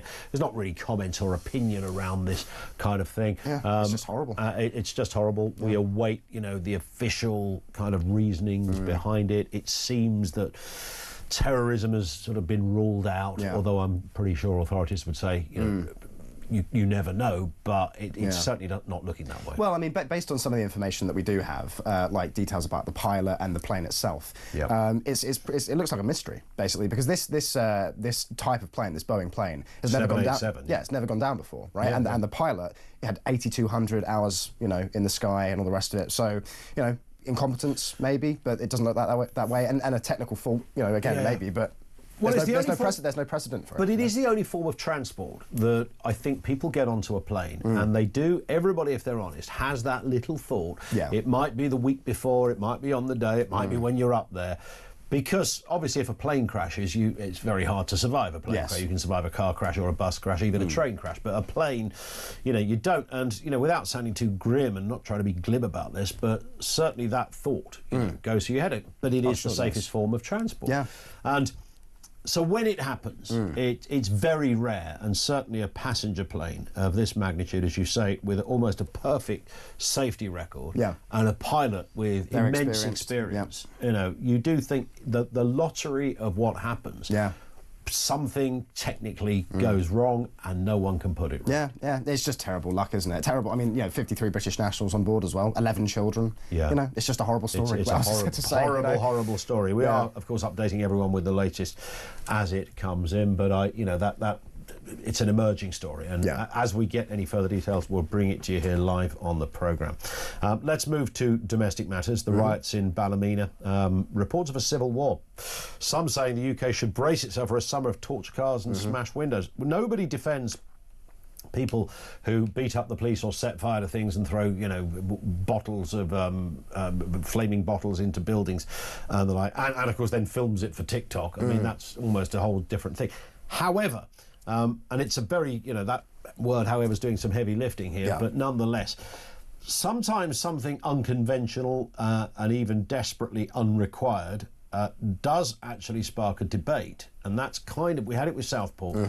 And we're having it with this, I think. Well, this is the thing. The Southport riots, of course, there was the misinformation going around initially that the murderer was an illegal migrant and a Muslim. And the latter is still a little bit up in the air, but the former is definitely not the case. And so it was on those grounds that a lot of the unrest started. But actually, it almost doesn't matter, in a way, whether those two things were true, because what these riots and protests are an expression of is what I would say is, it's white working class anguish at multiculturalism, at mass immigration, and the effect that those things are having on local communities, whether that's economically or culturally or socially. And obviously this incident in Ballymena, is that how you say it? This was a sexual assault by two Romanians against a local girl, and that's something that England is well accustomed to. We have a sordid history of that sort of thing happening in our country as a direct result of immigration, and so it's no surprise that this sort of thing is going on. And I think, and I said this in an interview earlier this year with the New Culture Forum, I think that unless something radical is done now about mass immigration and the demographic situation in Britain and in Ireland, I think that this sort of thing is only going to get more common, more intense and worse. Indeed, but the trouble is, and this is where it becomes sometimes an uncomfortable conversation, but you have to be honest, but politicians are not honest and they don't like being uncomfortable. So they gloss over this, and if anybody dare to it doesn't mean that all immigration or all people or all immigrants are, in fact, I think you'd have to be a half-wit not to acknowledge that probably 99% of people who come to any country are perfectly ordinary people. To find people. And this is the thing that people get wrong, right, is I don't blame immigrants for the problems caused by immigration. Of course, there's individual agency and all the rest of it, but a lot of these people are just following incentives. They're coming here for money or to be with family or whatever else. And so the culprit, the ultimate, the villain here is the government. It's the elites. Oh, 100%. And of course, but you only need a small percentage in an area that's got a huge immigration area for things to kick off, whether it's about grooming gangs, and of course there is absolutely a cultural, I'm not attributing it to a religion, but I think there's certainly a culture. These were acts of sheer industrial scale racism, if nothing else. Totally. From people who considered young white girls to be trash on the topic based on the colour of their skin. On the topic of racism, I think this is so crucial because, like I said, all of this sort of thing, everything from Tommy Robinson right the way through to these riots, both of which are, you don't have to support either of those things to recognise that they are an expression, a symptom of a far more fundamental problem. And as long as that problem goes unaddressed, and that problem is the white working class being totally hated by our elites, these problems aren't going to go anywhere. And it's the kind of immigration you have, isn't it? It's literally the kind of immigration. You know, I don't think anybody's going to worry about, a sort of middle-class German or a French family living next door to them. But I think if you import people from a third world culture, wherever that happens to be, and there are countries in Europe that are pretty much, still a little bit out there in terms of culture, then you will experience a problem. And if you raise it, the left will go, you're a racist, we're not going to listen to you. The Prime Minister will even say you're a racist. Yeah, far-right thuggery and all the rest of it. There's a really good report done by a Dutch professor called Jan van der Beek, who I know, he's a very good guy, called Borderless Welfare State. And in that, he goes into all of this research that he has done into what he calls cultural proximity, and he maps all the different cultures of the world on this kind of graph and shows that the more culturally proximate two nations are to one another, the better social relations are, and the better, when immigration takes place between those places, it's more economically beneficial to have people from a more culturally proximate nation. It's more socially beneficial in terms of social trust and crime and all that sort of thing. And it doesn't take a genius to understand why that's the case, because if you're more similar to somebody culturally and in terms of your country's relationships with one another throughout history, then it follows that things are going to be more peaceful. The greatest example of that is pre-Brexit. I mean, we could argue about whether Tony Blair let too many people in from the EU, but we were never discussing grooming gangs and shoplifting and pickpocketing. Yeah. And this is the great betrayal of the Boris Johnson Conservative government, the Boris wave, as they call it now. This massive influx of people from the Middle East and North Africa who do not share our values, who do not respect our culture, who have no interest at all in integrating or assimilating, who bring their what I would call backwards values and ideas to our country, and surprise, surprise, things like rapes and murders go up. Well, sometimes medieval, and we can call it that. Just very quickly, two quick stories. Voters bracing for tax hikes. As sure as night follows day, Charlie, there's going to be tax hikes. You can't spend that amount of money and whipping it out of some sort of magic drawer in the Treasury. Yeah. So this story, the spending review, like I'm a big fan of the state, right? And it's not often that a Conservative will say that, but I actually think that using the state to achieve things and to build things and to improve things is a great thing to do. And I actually think that those people who obsess about having a tiny state get it wrong. I mean, I don't think we should have the state getting involved in the everyday business of people's lives, but actually doing things that improve the quality of life in the country, why not? I mean, that's the purpose of the state as far as I'm concerned. But this philosophy that underpins the way the Labour government approaches these sorts of issues, I think it's just all wrong, right? Because for one thing, who the hell is paying for any of this, right? I mean, we already borrow. I think it's, so under Rachel Reeves, we're borrowing 148 billion per year, which is 200 billion extra over the next 5 years than where we were before. 30 billion going to Chagos, 15 billion housing asylum seekers, and 3.6 billion just in London on foreign-born social housing, living in social housing, which is just crazy. And there's so much of this just wasteful, nonsensical spending that goes on, and then we're told that we need to, pay more into the Treasury, pay more out of, our pay slips to fund this stuff. And as a young person who's looking to, get on the housing ladder, who's getting married this year, as you know, and all the rest of it, I mean, this country is increasingly looking like a basket case. And why would anyone want to stay here? It's no surprise that so many young people want to leave, because they look at the options in places like Europe or, or even like Dubai and Australia and places like that, where you're not going to have these punitive taxes that go to fund these nonsensical projects that just, they don't benefit me in any way. 100%. Right? And then we wonder why people are angry and start doing silly stuff in the streets. And just on the actual numbers, right? So tax revenue last year was almost £1 trillion, right? £1 trillion went into the Treasury from tax revenue, and it's going to be higher this year. 10% of that is repaying debts, right? And yet Reeves is going to borrow more, which means that our debt interest is going to go up, which means that taxes are going to go up to pay for the debt, to borrow more, and all the rest of it. And it's just this cycle that's never going to end until we get a government that's prepared. And Keir Starmer speaks in these terms, but he never actually does it. He's prepared to make hard decisions and do things that are going to make life in the short term more difficult for people, but in the long term. He says country first, party second. Nonsense. nonsense. That's not what he's doing. We've got 20 seconds on this. Is Britain surrendering Gibraltar? Well, it certainly looks that way. I mean, I do think people are being a bit alarmist about this, but the presence of EU officials in Gibraltar controlling the border, essentially, that's not ideal, because I don't think the EU should be trusted to control borders. They're saying it's just like Eurostar. You know, there's French people over there, you know, out our window over at King's Cross that, you know, are standing there with guns and French. Well, maybe, uniform. but it's the latest in a long line of reintegration into the EU that Starmer and co seem to want to do. Yeah, very cynical, Charlie, but absolutely correct. Listen, thank you. Good to see you. Thank you, Ian. Charlie Downs with us on the programme. More to come. 2:30. This is Talk.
Across the UK, on DAB+, on your smart speaker, on your smart TV, and on your side. This is Talk. It's 25 to 3 on Talk. We're waiting, of course, for more emerging news on what has happened in India this morning. We know that more than 50 Britons are feared dead after the Air India flight to London crashed into what appears to be a doctor's hostel in Ahmedabad, bursting into flames. This is in western India. The Boeing Dreamliner carrying 242 people, including 11 children, 53 British nationals, plummeted into buildings just shortly after takeoff. We know that 100 bodies have been recovered so far, and police say there appears to be no survivors. Prime Minister Keir Starmer says the images are devastating. Both he and the King are being kept up to date. Foreign Secretary David Lammy also spoke and responded just this morning. My thoughts, and I'm sure those of the entire House, are with those who've been affected by the tragic plane crash in India this morning. We know that British nationals were on board, and Mr. Speaker, I can confirm that the FCDO is working urgently with local authorities to support British nationals and their families, and has stood up a crisis team in both Delhi and in London. David Lammy speaking earlier. Let's speak with Anita Mendorata, aviation expert. Anita, good afternoon to you. And as you will be more aware than me, one of the there's many headlines and, of course, lots of elements to this story, but I guess from an aviation perspective, a lot of people dwelling on the fact that this was an aircraft, a model of aircraft that had a very good track record, a very huge, almost 100% safety record, with a very experienced pilot. Indeed. It's an aircraft that has an exceptional, as you say, safety record, exceptional history. It's never had an incident like this before. And it has an exceptionally strong relationship with Air India and the Indian government. Air India having just placed an order for additional 200 787 aircraft back in 2023, awaiting deliveries. And they have a 60-year relationship. So there's a lot of partnership here between Boeing and Air India, as there is between, ultimately, the India and the UK, as you said in your introduction. Yeah. In terms of what has gone wrong, I mean, obviously we can't, it's hard to speculate. We have yet to find out that sort of detail. It appears that terrorism is being ruled out. I mean, one will know in the fullness of time. But this did seem, despite air crashes like this being very, very rare, this did seem to many people sort of rather extraordinary. It seemed to have taken off. Everything looked to be fine, even coming back, even descending once the Mayday call had been given. Everything appeared to be rather calm. There were no flames coming from engines. There didn't appear to be a plane that was wobbling around or taking dramatic turns or anything. I guess until the fullness of time allows them to investigate, we won't fully know. But from an aviation perspective, what could go wrong inside a plane like that? Indeed. Ian, I'm very grateful that you're cautioning people about speculating and encouraging people to wait for facts, because that is fundamentally important right now, to not only ensure that we focus on exactly what happened, what the incident was, and we don't go pointing blame, but it also encourages us to focus on the people who are actually grieving now, those who may have lost lives on the aircraft and in Ahmedabad itself, because we've seen the incident. So to your point, the aircraft was taking off. Within 1 minute, the Mayday call was made. They were at about 625 feet altitude. And we know that there was issues around the actual landing gear and the flaps. We're still waiting for exactly what are the details. Were there breaches in operations at a pilot air level? Were there issues with the aircraft itself from a manufacturing level? We need to wait for the details. The critical aspect here is the fact that this was an aircraft taking off, and therefore it was carrying between 130 and 150 tons of fuel, which when you have an incident like this, it magnifies the degree of devastation. But this is, again, an airline that has been very, very well reputed for its safety record, and an airline manufacturer, an aircraft manufacturer. So no one is encouraging this as being anything but tragedy. And bearing in mind as well, for context, one aircraft takes off 150,000 times a day. This is one aircraft. So we can't lose the importance of that within a huge context of global flight. Absolutely. And I guess, we do see pilots able to sort of re-land planes after takeoff in terrible circumstances. But I guess there is an irredeemable reality. That's fine if you have somewhere to land the aircraft. And there's the issue, I guess, that if there's no runway available to you and you haven't got the facilities any longer at your control to turn back, you are really at the mercy of the gods, to coin a phrase. You can that plane's only going to go where it can go. Indeed, you're absolutely right, because to your point, where the runway in the airport is situated, it's in a highly dense residential area. And as you called out, a medical hostel was also impacted, in which the aircraft went straight into. So there was no breathing space. You're absolutely right. And if the aircraft didn't have the lift that it needed, it certainly didn't have the stretch to be able to land safely. So this is a horrific situation for the airline, the airport, the manufacturer, and all of the people in Ahmedabad itself, who are still trying to establish the degree of impact. And what does it mean for aviation in the area? One would assume no aeroplanes will be taking off from this airport for a long time. Naturally, that would be an obvious precaution for many reasons. That, of course, causes a different kind of chaos. Does that have a knock-on effect, I guess, around the world as well? Would other airports just wondering and waiting to see, would they also hold flights back just in case? Your question is an important one, especially the fact that we from the UK, even though I'm sitting here in Toronto, we know what it's like when you shut down an airport for a day. We saw that when Heathrow was shut down. The knock-on effect for global airports, global airlines, and importantly, global passengers is huge. As you said right up front, there were 11 children on that plane.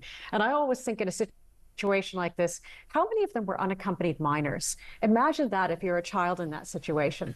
So this will have a knock-on effect depending on how long the airport decides to stay closed, because the aircraft that are currently in flight have to land somewhere. There will be diversions, there will be cancellations, and that impacts leisure travelers, business travelers, and also cargo that's on its way to Ahmedabad or on its way into somewhere else that we're connecting through. Indeed. Anita, thank you for your time. Really appreciate that. Anita Mendarata, aviation expert with us on the programme. And look, you know, she just said it there, that the human story is the bit that is clearly the centre of concern and should be on this, not planes and buildings, but those that were there.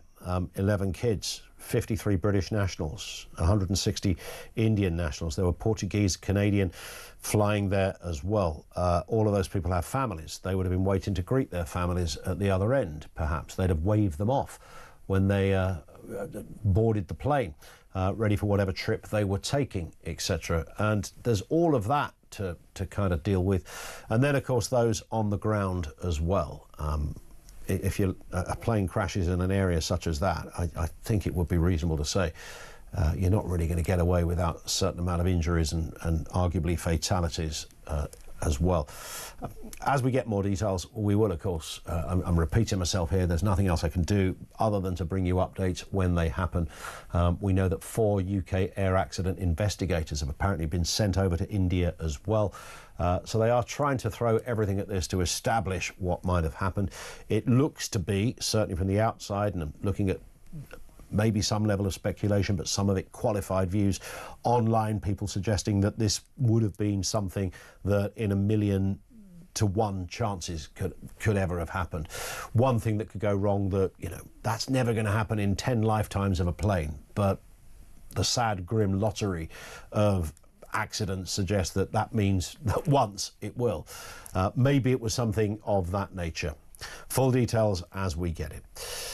Let's go back to your calls and comments. We've got, is that Grace? We've got Grace down in London on where we began earlier on riots. Grace, how are you doing? I'm very blessed, thank you. How are you? Yeah, very good, thank you. Fire away. What have you got for us? I hate to be argumentative, but I would take issue with some of the comments that I heard some other callers making regarding the riots in Ireland. It seems like, particularly when people also raise the issue of the declining proportion of us who are white. I am myself white as a sheet with no interesting heritage beyond these islands that I'm particularly aware of. It seems like people think that we are inherently more civilized, better behaved, and so we don't want people coming from elsewhere who don't behave as well, who don't have our standards, and that's why they're rioting, because they want to keep this bad behaviour out. But when they riot, they demonstrate that we white British people can be completely animalistic and uncivilized. There's nothing scientific to suggest that as white people we are inherently better behaved or more civilized. And I know some people will say, they don't mind about people of different ethnicities or different colours so long as they all behave. But is it white people or Western people, Grace? I mean, is there a certain civility that permeates the West as distinct from some countries, for example, in the Middle East, who are still living by, you know, medieval rules and regulations, whether that's about equal rights, sexism, homophobia, the rights of the government, the implementation of certain punishments within the penal system, all of that, which many people in the West would say, you know, whether you're black, brown or white, would say, actually, there is a, you know, we would acknowledge that as being a better culture. Some would say Absolutely. A superior culture. It is a superior culture, without question. I think one thing to say, first of all, is that each individual has their own beliefs and actions. So it does not make sense to hold the whole community responsible for the abhorrent sexual assault carried out by a few people within that community. Even if the majority of a community were all carrying out sexual assault, there would still be innocent people within it who weren't responsible. So we can't blame people for what other people have done just because they share a heritage. But yes, Western culture is superior in the sense that we believe that equality matters, all human beings should be respected. But it hasn't always been that way. The ancient Romans thought it was fine for men to do whatever they wanted sexually to women. The ancient Greeks thought that people who were better looking, morally superior, they would throw their babies out to die if they didn't want them. So again, it's not inherently about being white, as some people, not you, but some people have been insinuating. Actually, what happened is that Jesus' teachings came along and said to people, no, human beings are all made in God's image and therefore all valuable, so you're not going to rape your slaves. You're not going to beat women just because you feel like it. You're not going to leave babies on a rubbish heap to die anymore. And therefore, over time, over the centuries, our culture in the West changed somewhat, although there were still greedy, barbaric human beings, because human beings can be greedy and horrible in any culture. But those ideas became a part of our culture, and in some parts of the world, they don't necessarily have those ideas that we now take as a given. But the reality is that we're leaving lots of those ideas behind. Over the last century in particular, we've had greed really take over from some of the values that we held previously. Increasingly, we think, I should get what I want. I'm entitled to what I want. And those ideas are replacing the ideas of self-sacrifice that we had previously. So I think our society is declining. And I mean, someone said, there's more sexual assault and there's more migration. But that's the causation-correlation fallacy. You can't say that one thing is causing the other necessarily. I think that some things have become worse in our society because we are increasingly led to believe that we are entitled to what we want, because that is what advertising has told us. And we're leaving behind the ideas of humility and self-sacrifice that we had in the West for a while. But if you find yourself living in an area where those among you that have been placed into what was previously a fairly placid, calm community, if 200 people suddenly arrive, and I'm only putting this out there because this seems to be the common proposition when this debate comes up, and things change in that area. It might not be that people are getting murdered or raped, but it may well be that there is a certain lack of social cohesion. That lack of social cohesion does involve some petty crime as well. There's no commonality. There's therefore no harmony. What do you do with that scenario? Just briefly, if you could, Grace. Well, you need to have obviously programs to make sure that people who carry out offences are sufficiently prosecuted. And I have strong views about how castration should have come in ages ago for sexual offenders, for example. But you also need to have programs that inform people about what our values are and ensure that they are taught those values from as early on as possible. But if you go around smashing up buildings, you're just wasting police time and council taxpayers' money, because it's all going to need to be fixed up and repaired. Yeah. And the police could be doing other things with their time, like catching criminals. All they're doing is showing that we white people can be animals as well. Grace, thank you very much indeed for that. Yeah, you make an interesting point. I come back to the point I made earlier about you can wear two hats. Sometimes you can wear half a dozen hats, and there's no like it's this or it's this. So I hear what Grace is saying, but I do fundamentally also understand that, anger comes from curious places. There'll be people that weren't at those riots, who had nothing to do with it, who stayed indoors and were probably quite scared it might be their window that gets put in, but have now reassessed their view on, if you like, their community, if this is what it's about, and might go, do you know what? I never thought about this before, but actually what they've done to our neck of the woods is unacceptable. It's terrible. And now I'm fired up about it. So debates can come from mysterious and sometimes unsavoury, unrequired ways, but once they're out the bag, they're out the bag, and that's what we're discussing here. Ballymena and the potential summer of discontent. 0344 499 1000.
What is your plan? How are you going to stop the boats? How are you going to... OK, stop. Let me have my point. Answer two really simple questions very simply. Where are these asylum seekers going? It's a simple question. And what's your plan to stop them coming here in the first place? That's what people want, James. Where are they going?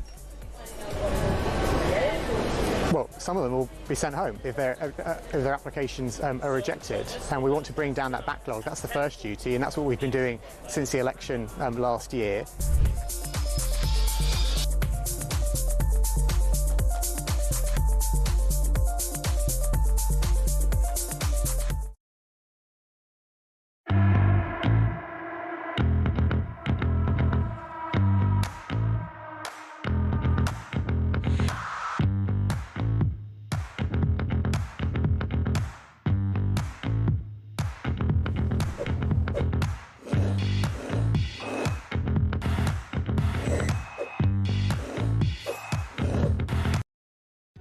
Across the UK, on DAB+, on your smart speaker, on your smart TV, and on your side. This is Talk. This one from Cliff in Berkshire, who said, I have a different take on Rachel's spending spree. Could it be that Labour know they're going to get kicked out at the first opportunity and have adopted a scorched earth policy to snooker the next government? I mean, that would be an industrial scale, I was about to say a crime, wouldn't it? To go, we're going to scupper the whole country because we're not going to win it.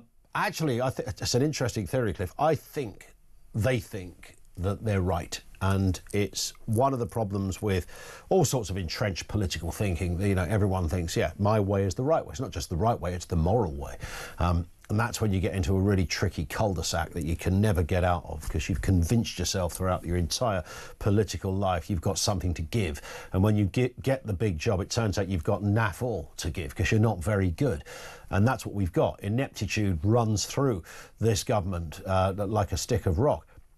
It is just woeful, and it's awful at communicating it. It's very, very bad at articulating even uncomfortable decisions that might have to be made.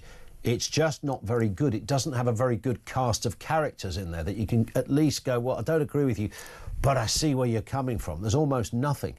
And while people are skint and thinking about heating homes and struggling with bills and employment, AI coming round the corner that's going to wipe out God knows how many, all of this stuff, the obsession seems to be spending £1 squillion every single day to put a windmill up in your house. Because, of course, that morally is that's about saving the planet. It's a much bigger thing. Maybe it is. You want to educate me? We're all ears at this end. 0344 499 1000. Also, what is going on in Ireland? We're keeping a focus on that as well. And naturally, the very latest on the plane crash this morning in India, in Western India. Full details as we get it. Let's go to Vernon in Staffordshire. Vernon, good afternoon to you. Good afternoon, Ian. How are you? Yeah, good, thanks. What are your thoughts? I blame the politicians throughout Europe for the situation in Ireland. Okay. It's tinderbox. You are putting people into a situation that is inevitably going to explode. It is well known that Northern Ireland is a special case. They've had lots of hardship over the years.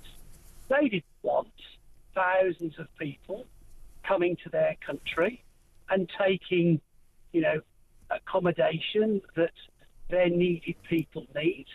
But, they always... I'm not condoning what has happened. It's abhorrent. It should never happen. Yeah. It's inevitable.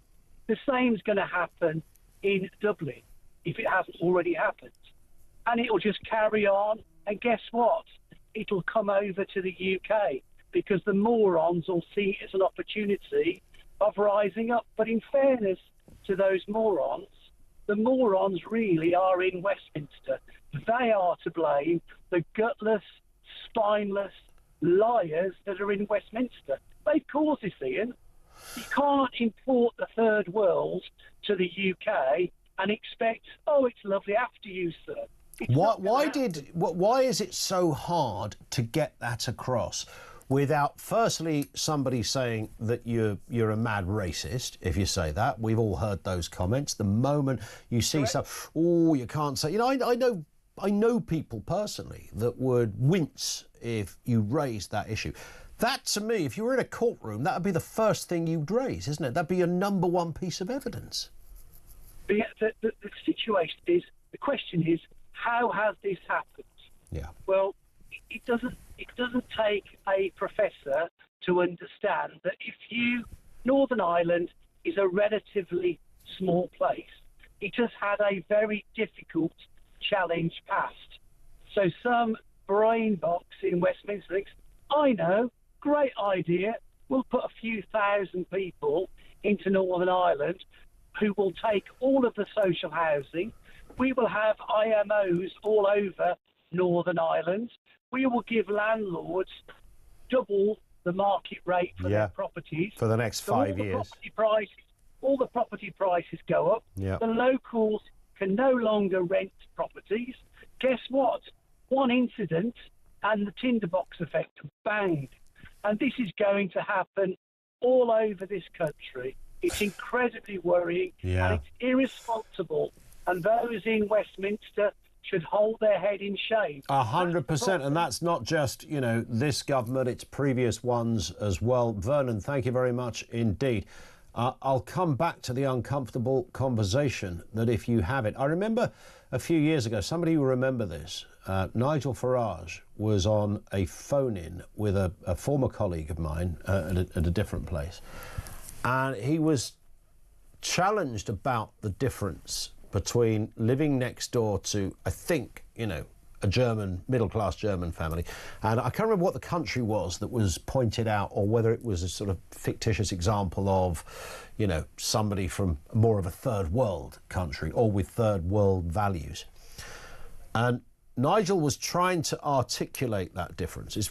And it's really hard to do because the presenter kept coming back with something on the lines. I'm might be slightly misremembering some of this, but I'm sure there's loads of you remember the moment. We're saying, so you're saying there's a difference between, Germans and Roma, or something like that. And he was saying yes, and then he was castigated for saying yes, and everybody listening was going, well, yeah, there probably is a difference. I know it's quite uncomfortable because it's not like you're saying nobody from that culture is worth anything. That's not really what's being said here. We're talking about cultural differences and statistics that kind of bear out some issues as well. More from you shortly. We're also hearing this, some breaking news. Tata Sons, which owns Air India, will offer around £86,000 to families of each person who died in the Ahmedabad plane crash. Now, some would say that's a fairly early announcement in the wake of what has happened, but perhaps this is just the way that business is done in this respect. 86,000 to families affected. We'll have more on that story after the news at 3 o'clock.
across the UK, on DAB+, on your smart speaker, on your smart TV, and on your side.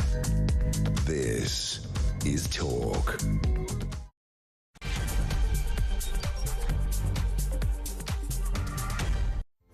Yeah, good afternoon. 3 minutes after 3 o'clock, and of course bringing you all the latest on that Air India crash. The flight from Western India to London Gatwick, 242 people on board, including 53 Brits, has crashed into a doctor's hostel in Ahmedabad. This is a very built-up area as well. The city's police commissioner saying there appears to be no survivors, and of course there will be issues not just around those that have died on the aeroplane, but surrounding areas as a result of the impacts of the crash. Full details to come. Meanwhile, in the UK, we're being warned to brace for a summer of torched cars and smashed windows as those riots in Northern Ireland continue, which have left more than 30 police officers injured. It's raising fears of a civil war. Why the anger? What's behind it? Well, we know what the headlines say. Comments and opinions from you as well. And the government plans to spend £39 billion over 10 years on affordable homes. It's been hailed as the most ambitious housing programme in decades. But on closer inspection, is it all it's cracked up to be? More on that as well. Everything you need to know, plus the breaking news right here on Talk. 0344 499 1000. That news we broke just before the news that Tata Sons, which are the owners of Air India, said they will offer around £86,000 to families of each person who died in the Ahmedabad plane crash. Now, certainly on first reading that, there is a moment when I certainly would think, is this the right time to be announcing a very specific sum per life when people are yet unaware of, was their relative killed? Were they on the plane? Did they even make that? Maybe there's some kind of protocol in the aeronautical world in India within their system that suggests this statement has to be made rather quickly. Also in the statement, which is a little more understandable, the company say they will cover medical expenses of those injured and ensure that they receive all necessary care and support. Additionally, the company will provide support in the building up of the medical hostel that was damaged as the plane hit it. I kind of understand some of that. I'm just a little bit slightly uncomfortable with sort of specific number. This is what we are giving to anyone whose relative was killed in this plane crash. Maybe there's something I don't know about protocols, but that is certainly the latest announcement from the owners of Air India. 5 minutes after 3 o'clock. Let's have a look at this property story, because we talked about it a little yesterday. The government planning to spend £39 billion over 10 years on affordable homes has been hailed as, to quote, the most ambitious affordable homes programme in decades. Of course, the key is always on the word affordable. It includes new council homes, repairs and regeneration, but just £10 billion is due during this Parliament, with most of the money being pushed into the 2030s. Well, that's quite telling in itself. Critics say short-term funding may actually fall below levels under the last Tory government, casting doubts on the claim of a major turning point. Let's speak to James Nicholson, founder of Property Accelerator. Afternoon to you, James. Afternoon, Ian. Nice to have you with us. It's that word affordable. It's a bit like, it reminds me, you know, when you're driving around, particularly a big city like London, for example, or Manchester, and there's a new apartment block being built and it says, move in for just, and then the next figure is £450,000. And you think, don't ever put the word just in front of the figure of nearly £500,000. So when they say affordable, I mean, the devil is in the detail. I wonder what they mean by that. Well, it really, we've got to wait and see what happens. There's not much detail in yesterday's announcement. They've given us a figure, which sounds great on paper, as you said, significantly more than the original budget. I think that was 22 billion. So you can effectively say it's almost doubled. Yeah. But I feel that they're putting the money in the wrong area of the UK. So there's a massive push to a lot of this. The announced places are all pretty much up north. You've got Blackpool, Preston, Sheffield, and Swindon you've got that's down south. But that isn't where the social housing crisis really is. If you look at the waiting lists in those areas, they're not particularly big. They are big. I mean, Blackpool, for example, has 12,000 people on a social housing waiting list, but London has 300,000. Yeah. And in certain areas of London, you could wait 30 years in some boroughs of London to get social housing. So why are we putting it in the wrong areas is the first thing that I would really question the government on. And that perfect sense, because you look at this and think, well, you're surely never, I mean, as you rightly say, you could wait decades. I mean, it's almost literally no point in being on a list. Yeah. And some of the areas that they've picked out, for example, Preston, the figures that I could find online said there's 800 people waiting. Well, that is a lot. If you're in that list, that list seems huge to you. Of course it does. But if you're in London, it just seems like it will never end. And I invest in properties in Doncaster, which is down the road from Sheffield. I've looked at properties in Sheffield, and there's lots of empty properties that investors could focus on turning into social housing. And they don't necessarily need to do these huge building projects in those areas, I don't think. I think they should focus on getting it where it's needed. And London is the real emergency, in my opinion. That's where housing is very, very unaffordable. Yeah. And again, you know, if you are building something, I mean, new council homes is one thing, but rents, we know, you know, and you're not immune from high rents just because you're in a council house. If you're paying it and you're not getting any sort of benefit, you could still be paying an awful lot of money. Everything is just, I mean, I suppose to put it bluntly, James, it's just all too expensive, isn't it? It's too expensive to rent. It's too expensive to buy. Rents have been going up at a crazy rate. I talk about that a lot. And rents in London last year were up 11%, which is just unsustainable. And we talk about inflation all the time. Your petrol goes up. It's not ideal, but it's not the biggest chunk of your take-home pay. Your rent is the biggest chunk. And the petrol can fluctuate up and down. But your rent, once it goes up, it stays up.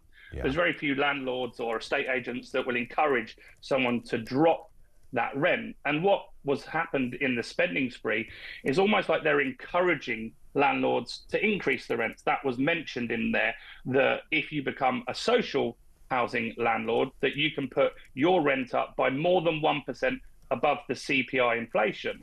So that's going to move more landlords from the private rental sector, which hasn't grown since 2016 and is struggling with the population exploding.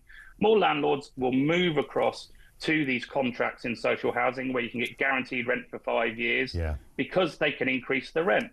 And that means that the private rental sector, they will struggle. People looking for a normal house. We've seen that in Scotland. They pushed out lots of landlords in Scotland with rent caps and various different anti-landlord policies. And you could get 200 people looking for one property in Edinburgh. And I think that's going to happen all around England at some point very soon. Yeah, it looks that way. And it's almost as if there needs to be a much bigger seismic change in how this thing works, because there's no doubt about it. These figures will only just kind of maybe touch the sides, but all the while they're throwing billions of pounds into it, the problem is also getting worse. Yeah, and we know they're going to spend the 39 billion, whatever happens. Whatever the outcome is at the end, they're not going to say, oh, we didn't quite spend that. That money is getting spent 100%. That always happens with government. But what we have is quite a lot of anti-landlord policies at the moment, which are disincentivising landlords to actually invest. Like I said, Sheffield has lots of dilapidated houses that could make really good social housing, but you're not encouraging landlords to do that because you've got the threat of the Renters' Rights Bill. That's terrifying landlords and making lots of them leave the market. You've got the EPC stuff. I know you talk about energy a lot on here and Miliband stuff. And the EPC stuff is very woolly. Like in November, they said you've got to spend 10 grand to do your property up. Now they're saying potentially 15 grand per property. That's a big worry for landlords. And imagine you buy a house in Doncaster for 100 grand, or Sheffield in this example for 100 grand, and then suddenly you've got a £15,000 bill to put solar in, to put heat source pumps in. That's not going to encourage anyone to invest in those areas where they're trying to improve the social housing. You're just pushing them out of the market. And then we've got tax. Look, this 39 billion who's paying for it? Well, landlords are going to be an easy target on that. If you put tax up on landlords, you're not going to lose many votes on that. So it's very likely that landlords will get, they talked about VAT on rent, they talked about a levy of national insurance, and there's all sorts of things on there that aren't encouraging people, that could help them with the problem.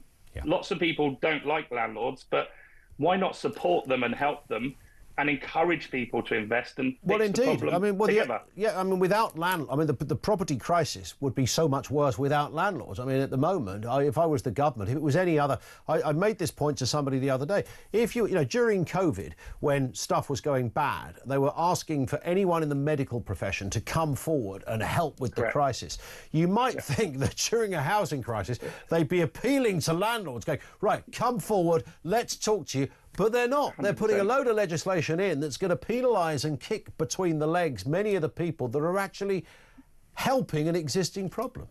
Yeah, and I speak with hundreds of thousands of landlords online every single month, and around 50% of them saying they're considering selling their property. Now, not necessarily all of, if they've got a portfolio, some of them are saying they will sell all their portfolio, others are saying they will sell a couple to pay down mortgages and make it a little bit less risky for them.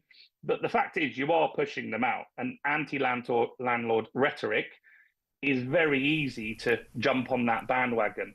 We've got that problem in the UK where we don't like people making money, whereas the Americans, they embrace it a little bit more, don't they? Curious difference, right? Listen, James, great to have you on. We will speak again, I'm sure, on this. James Nicholson, founder of Property Accelerator. Google them, have a little look at what those guys do over there. More comment from you, particularly on that issue of the what's been, a few nights of rioting. And actually goes on longer than that in Ballymena after an incident there, which has clearly fueled some anger in the community. Now, I'm not suggesting that those that riot are correct in any form. Mostly these aren't people who are really that connected to it. They want a scrap. They like to throw some kind of firebomb into a building. And now filming it for TikTok, it's like that really, that's the world we kind of found ourselves in. They're not a serious part of the debate. They're half-wits who should be in clink, probably. However, it does throw up a debate about things like immigration, multiculturalism. No leader is seriously listening to this. I don't know if they think they can seriously get away with it for much longer. But there is a sense, there's a lot of things on the narrative out there that are colliding at the moment. I'm not just talking about immigration, I'm talking about the future, really. And I think that's the point, isn't it? It's the cost of living. Is it going to get better? Well, what about these energy bills? Are they going to get any better? How are they? Why do my energy bills sort of resemble what a mortgage payment used to look like? Why does my council tax resemble what a mortgage payment used to look like? Why am I paying these heady sums, and what am I getting in return? And what are my life chances going forward of improving my position? And that's really key, I think, to this, both for younger people who are trying to get into either the work market or certainly the housing, on the housing ladder, but even older people, who should by this stage, based on precedent, currently be sitting in their first bought new home, who can't get on that ladder and can't afford anything. So the world's becoming more expensive. The UK is becoming more expensive. There's loads of unanswered questions. A lot of stuff is going terribly wrong. And then people are questioning and scratching their heads as to why some people are angry. Robert, down in London. How you doing, Robert?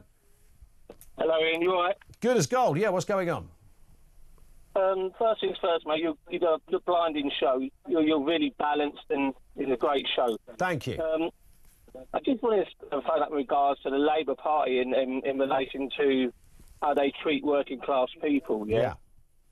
They made the mistake mainly on the left doing Brexit by basically pushing the working class people to one side, not explaining what benefits it would be to stay in Europe, but basically telling us you're not intelligent enough to make a decision on this. He came and bit them on the arse. Yeah. And the same with the Boris Johnson landslide election win. Same thing happened again. Obviously, the Tories messed it up, but it's going to happen to her again because they're not going to listen to people. They don't think working class people are intelligent or enough to make big decisions, and they will come back and buy them again. You know what I mean? One thing that worries me is this, and I hope that working class people up in the north, they're trying to buy them off now.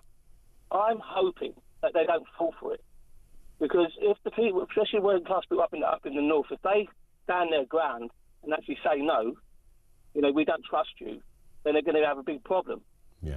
It's just, you know, I mean, I think they're so snobbish. The worst thing is, at least you know who the Tories are. I mean, Labour Party is supposed to support class people. Do you know what I mean? Yeah. Well, this lot don't really know who they are. You know, they're sort of, you know, reacting to things sort of day by day. There isn't sort of an inner core of common sense that's coming out of this government. Do you know what they really stand for?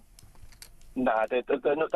I mean, I'm working class. I come from a working class family. I'm not going to say who I voted in the past. But, you know, as far as I can remember, I mean, my dad came down from Scotland years ago, yeah? Working class, come from a poor family. Something happened, never voted Labour, which is really unusual, do you know what I mean? Yeah. And I think now I think they're panicking. I think they're actually thinking to themselves, wait a minute, you know, we're going to have to change something because 4 years we won't get in. What worries me, they're going to try and change the age limit to 16.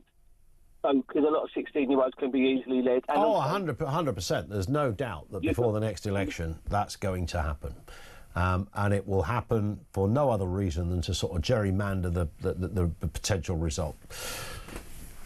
Yeah, and I think you're going to have a lot of these, obviously, people that have come over, whether it's wrong or right on the boats, migrants, that will get British citizenship by that time.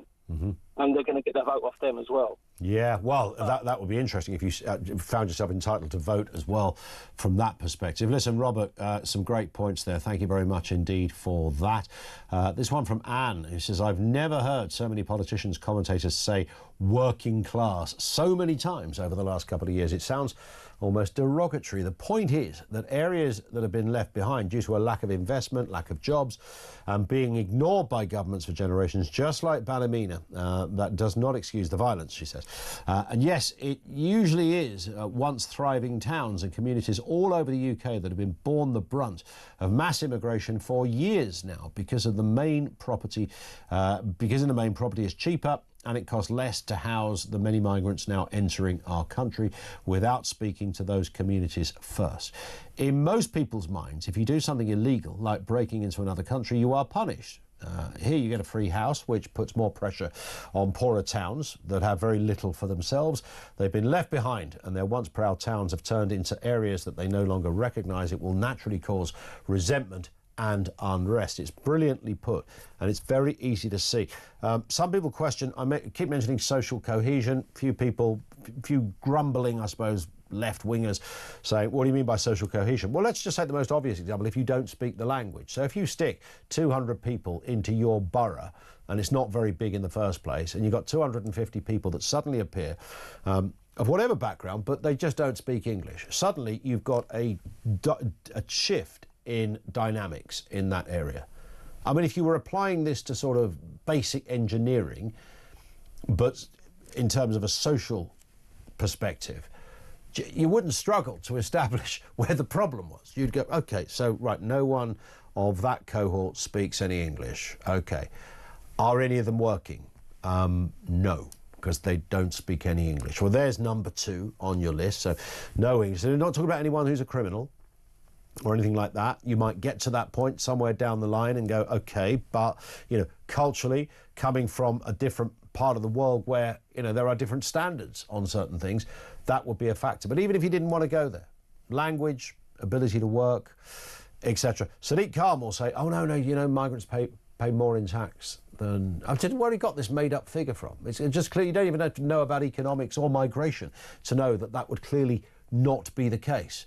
0344 499 1000. Unless, of course, you're comparing a Pakistani neurosurgeon to Bob the Builder from Arbroath, then yeah, the neurosurgeon probably does pay more taxes. Hence, you can go, yeah, migrants pay more taxes.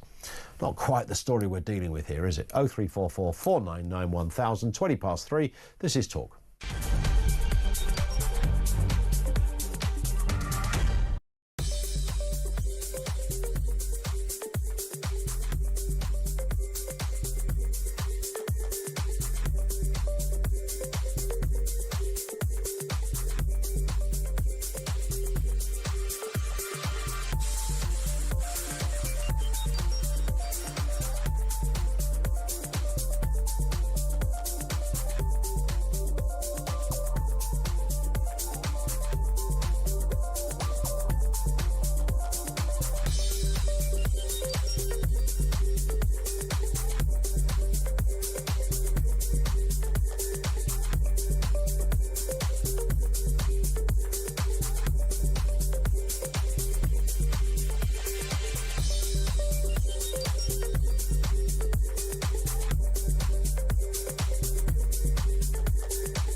a massive splurge on net zero projects, on railway projects outside of the southeast, on nuclear power.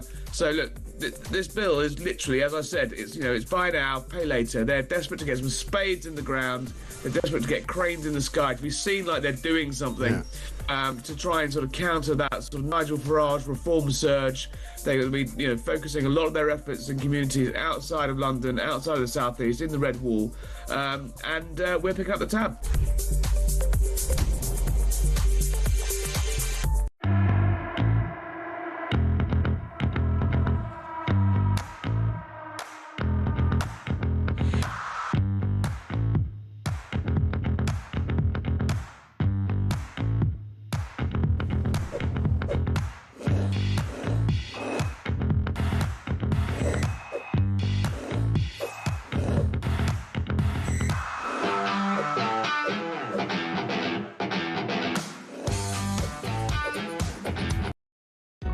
Across the UK, on DAB+, on your smart speaker, on your smart TV, and on your side.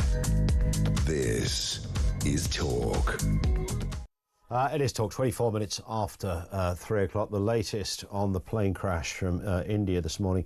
Police initially, of course, had said that all of those on board appear to have been killed, but now there's two separate sources from India media suggesting that one person might have survived, which seems unbelievable. NDTV are saying one passenger survives the plane crash. There's other organisations who are corroborating that.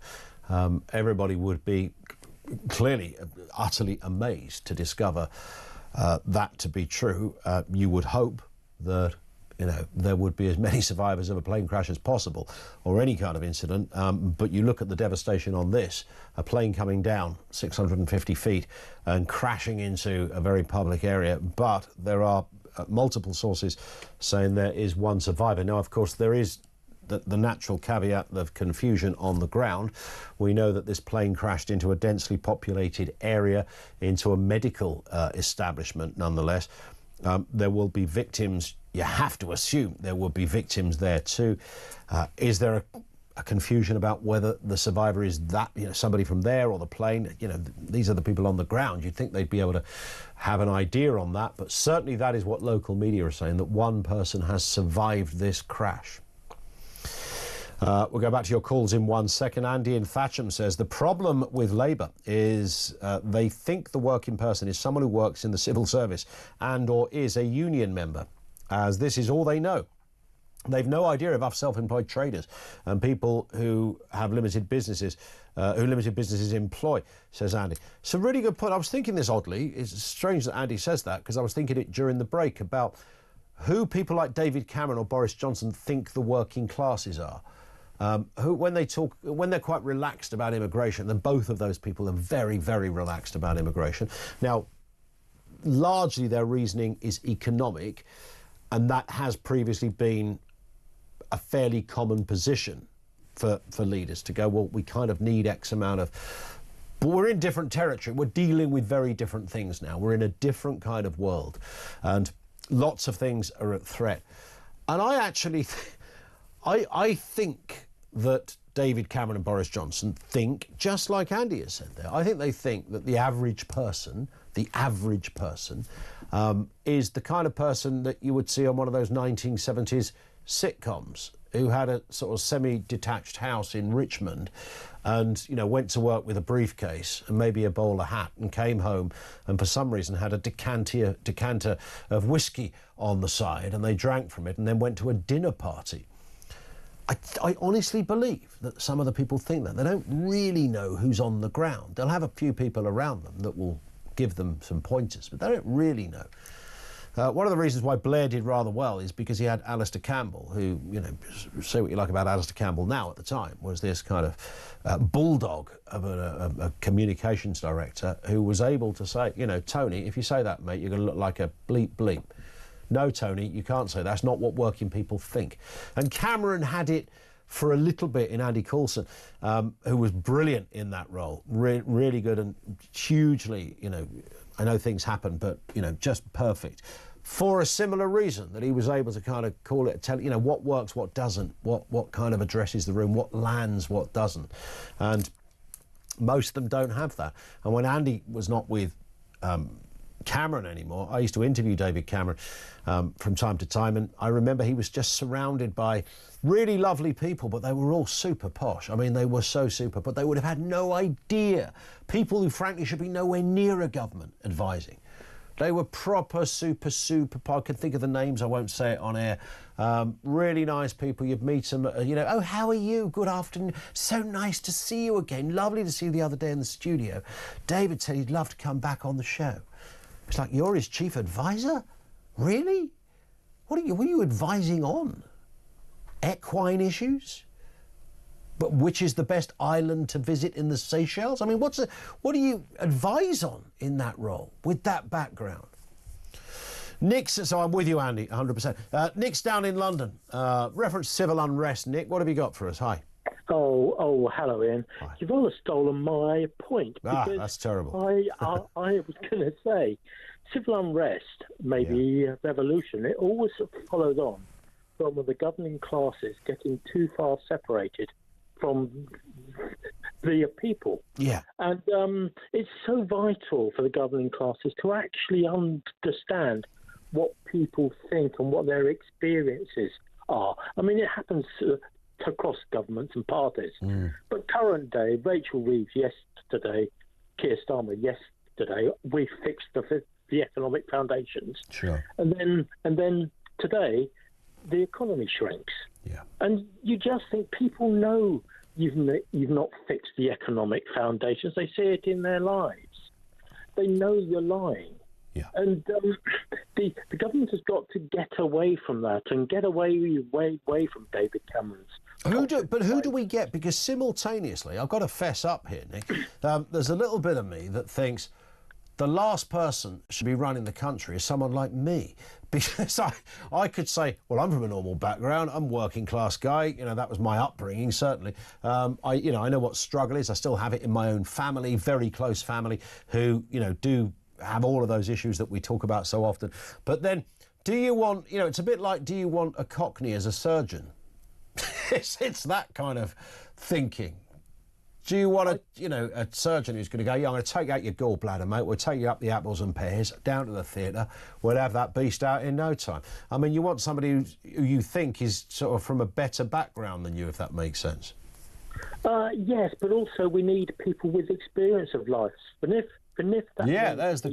need a certain quota of road sweepers and surgeons and football players and ballet dancers. Then so be it. I think one of the problems is that the House of the Commons is filled with too many lawyers, too many people who've gone straight into the political world. I mean, take the employment rules that have come in. Yes. I mean, the employment rules, if make it easier to fire someone, you also make it easier to hire someone. I mean, but that's that concept that it seems utterly lost on our political leaders. Yeah, no, they wouldn't get that. And no, of course, the fact is a bit like the landlord debate. You know, the idea that, you know, we've got to stop landlords kicking people out on the street. You can't kick people out on the street. And why would a landlord want to do that anyway, unless they're a really bad tenant? It's their business, for God's sake. But the problem, you see, Keir Starmer, if you think about it, Nick, should be, on paper, the perfect candidate then, shouldn't he? Because his background was, I mean, he always talks about working class son of a toolmaker. They were working class for a bit. And his, you know, experience then moved into a more middle class world. He goes to law school, gets his degrees, becomes the chief prosecutor. Now, that should be a great story, right?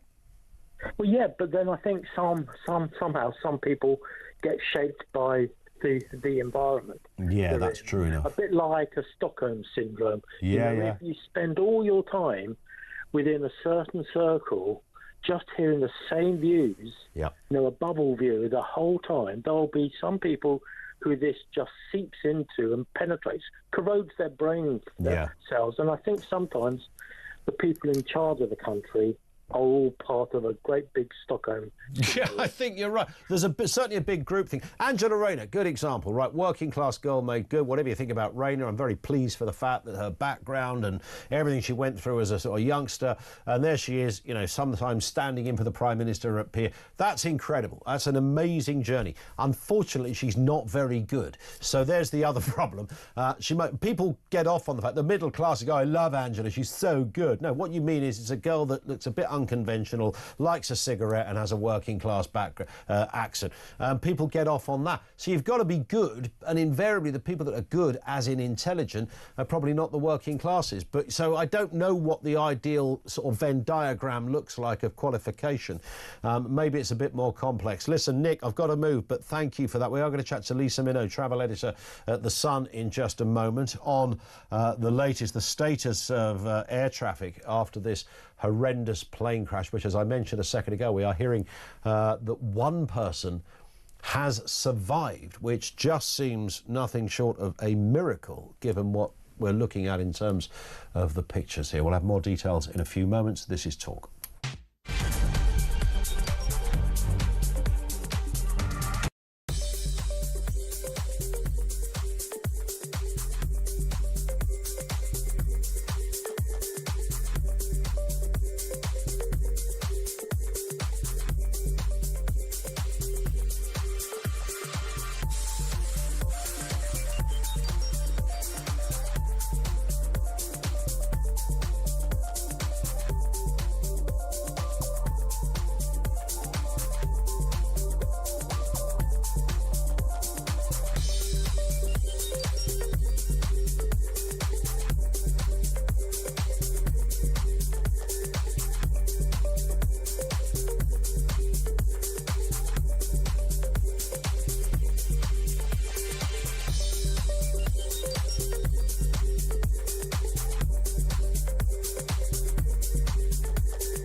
Across the UK, on DAB+, on your smart speaker, on your smart TV, and on your side.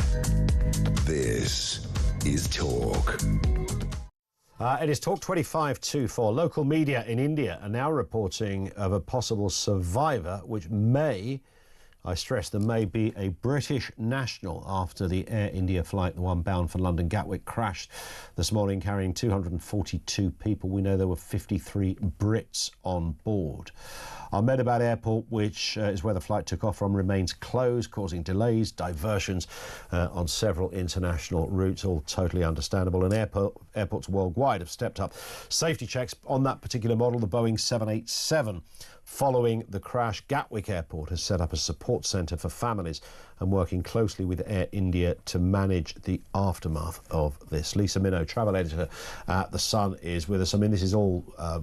I mean, it's tragic whatever way you look at this, Lisa. You think of, you know, there'd be families probably planning to go to Gatwick at about 6 o'clock this evening, ready to pick up, you know, their relative, you know, the usual scene of people waiting. That's not going to happen for many families. It's devastating. But, you know, air travel, you travel a lot as a travel editor. These kind of things are incredibly rare, particularly on this model as well. It's incredibly rare. So this is the first time there has been a fatality on a 787 at all in its entire history. And this is a plane that's been around since 2009. It was regarded as a very safe plane. And actually 2023 was the safest year in air transport ever. There really was. You know, it is one of the most, it is the safest form of transport. But obviously when you see the shocking scenes like we have seen today and the sheer number of lives that have been lost, it is understandable that people can get very concerned about what they're seeing. Indeed. I mean, as you rightly say, air travel has just got progressively safer over the years. I remember there was a book by Matthew Said, you know, one of our colleagues at the other title, as it were. But Matthew wrote a book about that started off with an analogy about how the airline industry, as distinct from the medical industry, just continuously learns from each other. Something goes wrong on one airline, they immediately phone the others, or did you know there's a new system that blah, blah, blah. They're just very good at learning, rectifying mistakes, getting it right, and they've done this for years.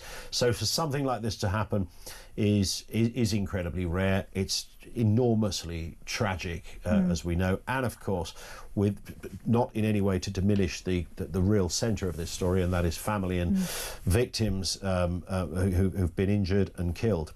But the other part of the story, of course, is the fallout of running international airlines when something like this happens, because there is a massive knock-on effect. I mean, firstly, let's start on the ground in India. I mean, airports will be closed. Certainly there will be closed. So they are limiting the number of flights. They are just about starting to send some flights out of Ahmedabad. Now, in terms of where it's impacted us here in the UK, there was one other Air India flight that was due to be taking off today to go to Goa. That has been cancelled, and I think that will be just out of respect for the fact that obviously Air India itself is dealing with this enormous issue, out of respect to the families and also to cabin and crew who would obviously possibly have known colleagues who would have died on that flight.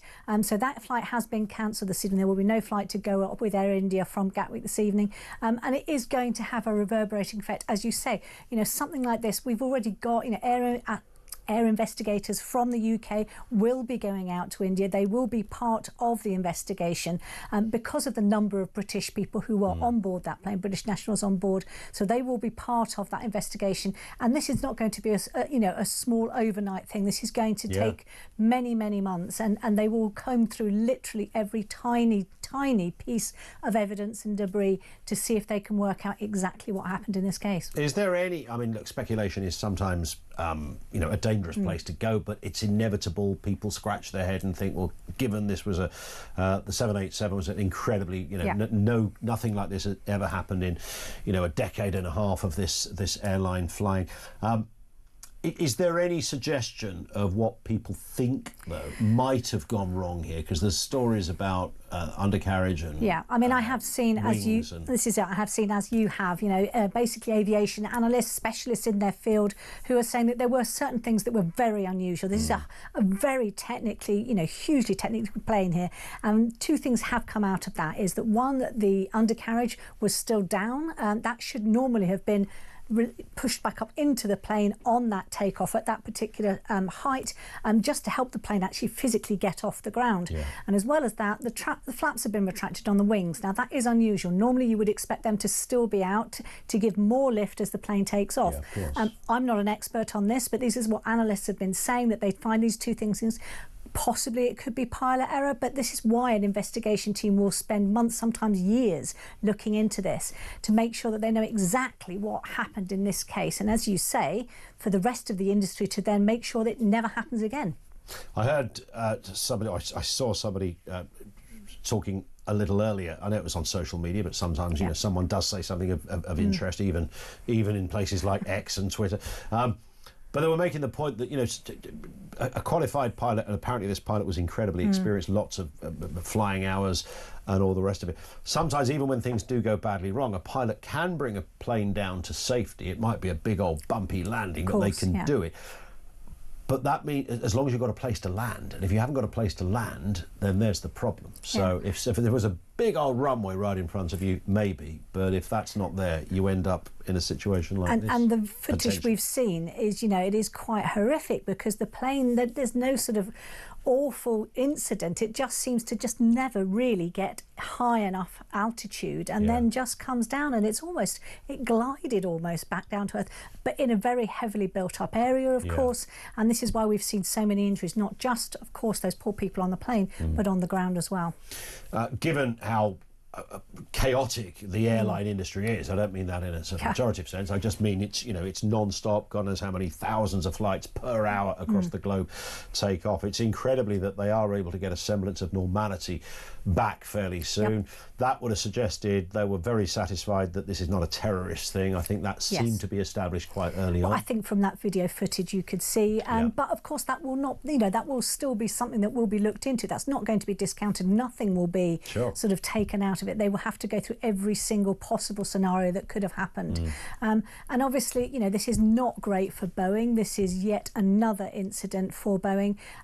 Their share prices have absolutely dropped today on the back of this. This was a very safe plane, is and remains a very safe plane. There's over 1,000 of them in the skies at the moment. British Airways, Virgin, all of them have got these planes. With the Dreamliner, when they first came in, they were a bit of a revolutionary plane. They were ones that, the air quality was so much better. It helped with your jet lag. They were much more fuel efficient, and they were very popular. But of course, we have had the issues with the 737 MAX. Which obviously was something that was a big focus of safety and security for Boeing. So this is going to be them making sure that they are at the centre of this investigation. And there was the Ethiopian crash, wasn't there? So that's the so it was the Lion Air and Ethiopia. Both of those were 737 Maxes. And then after that, we had the Alaskan Airlines where the door plug literally flew out. That's right, it was the midway door through. So there obviously is concerns that, this could really impact a company that's already struggling under greater scrutiny at the moment by the FAA in the States because of what has happened over the past few years. So even more scrutiny, I think, on what is happening there. And this, sadly, is for many years we don't see plane crashes as we see some planes come down and there's often an incident in the sky and a biplane or some sort of a pleasure flight or something. But I mean, this is a big air crash, isn't it? This is one of the worst we've seen in a long time. In a long time, yeah. And as I say, the very first time we've ever seen a 787 involved in a fatal crash. So, I mean, it's that unusual. This is an airline, an aircraft that has been flying since 2009. So for it to have gone all that time, for those millions of hours of flying time, and this is the first time we've seen a fatal crash. So I'm sure there will be a lot of people looking at exactly what happened and why as quickly as possible. And again, just to reiterate, we are getting more news on the apparent survivor, reports emerging of a possible British survivor. The police commissioner, G.S. Malik, confirmed to a news agency that one passenger survived the crash, identified as the occupant of seat 11A on the Boeing 787. He told ANI that the survivor is currently receiving treatment in hospital. We actually have imagery there of the survivor. I mean, I find that utterly incredible that it looked like, who knows what else has happened to this man. If you're looking at us in vision, clearly a fellow with a scratched and a bruised face, but given what he has just endured, it's utterly extraordinary. It is extraordinary. Obviously an 11A, this is, if you look at the particular plane, that the seat configuration for that plane, this was an emergency exit seat by the window, by a door. I mean, you literally said that to me off air, didn't you, before we came on, that is kind of a safe place to sit. I mean, it can be one of two things. There are certain times when you don't want to be in that emergency exit seat, but it seems to have been on this occasion something that has possibly helped him survive the crash. Yeah, well, we don't know whether that person well, if they were in that seat, then they're not crew, right? They would be a passenger. That is a passenger, Listen, Lisa, thank you. Good to see you. Lisa Minow, travel editor over there at The Sun. Thank you to her. Over to you, 0344 499 1000. Extraordinary developments in this tragic, absolutely horrific story where you'd think there could not be a scintilla of any good news. And of course, whilst the overarching story is as bad as it gets in terms of an air crash or any kind of multiple loss of life, the idea that anybody survived this is just almost in miracle territory. We'll have more on that story as we get it. Just gone 4:45. This is Talk.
a massive splurge on net zero projects, on railway projects outside of the southeast, on nuclear power.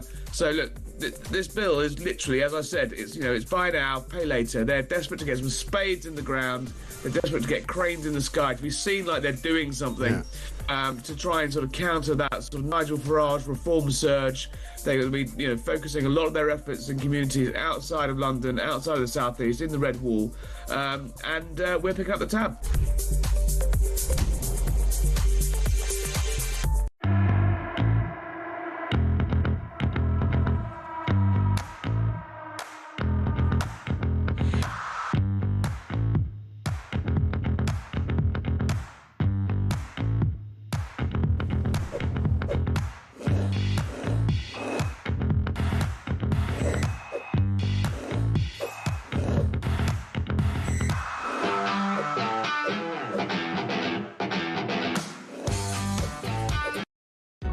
Across the UK, on DAB+, on your smart speaker, on your smart TV, and on your side.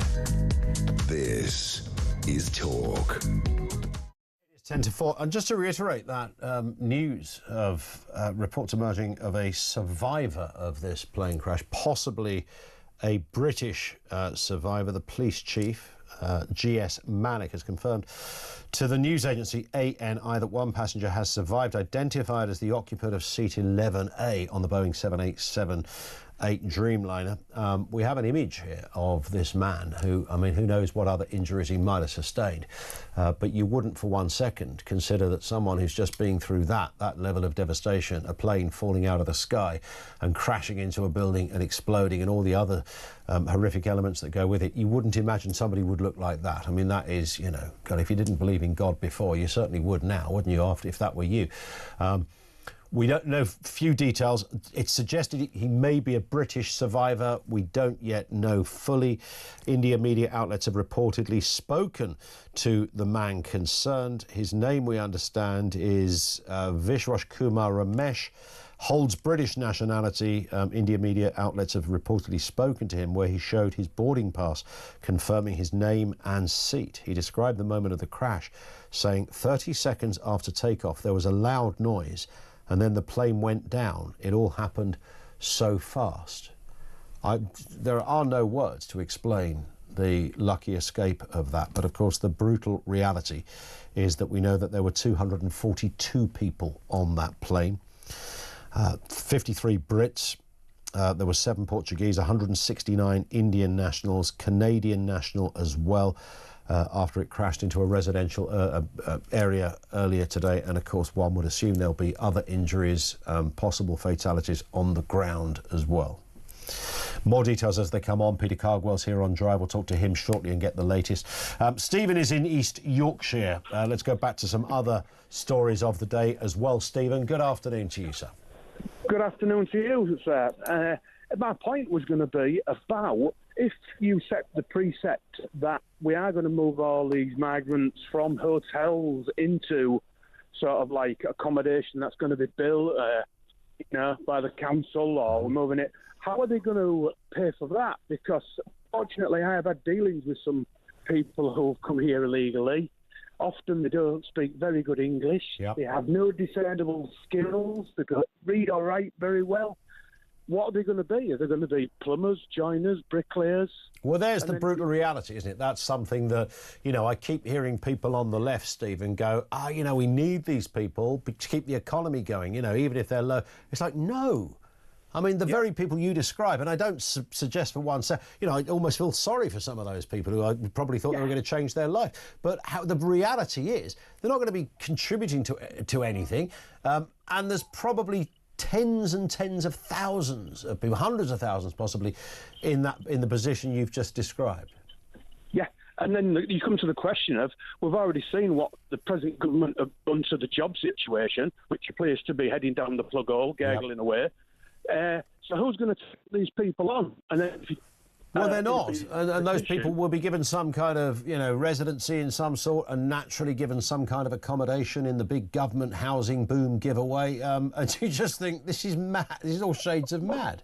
but then you're increasing the bill again even more, aren't you? 100%. It's a complete false economy, but nobody will call it out. You'd never get the likes of Angela Rayner, Stephen, to stand up and say what you've just said.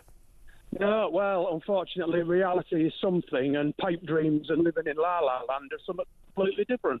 Totally. Stephen, thank you very much indeed for that. And that's kind of what you're up against. You wouldn't get a Conservative say it because they think, well, you know, it's just a bit of immigration. It's not going to affect the sort of wider thing. It might affect a few people, but not the average person who, again, they think is kind of a Richard Briers character who goes commuting with a bowler hat from, suburbia on a daily basis.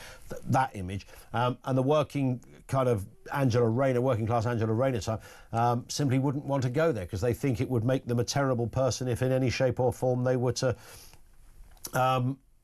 go there and make a point.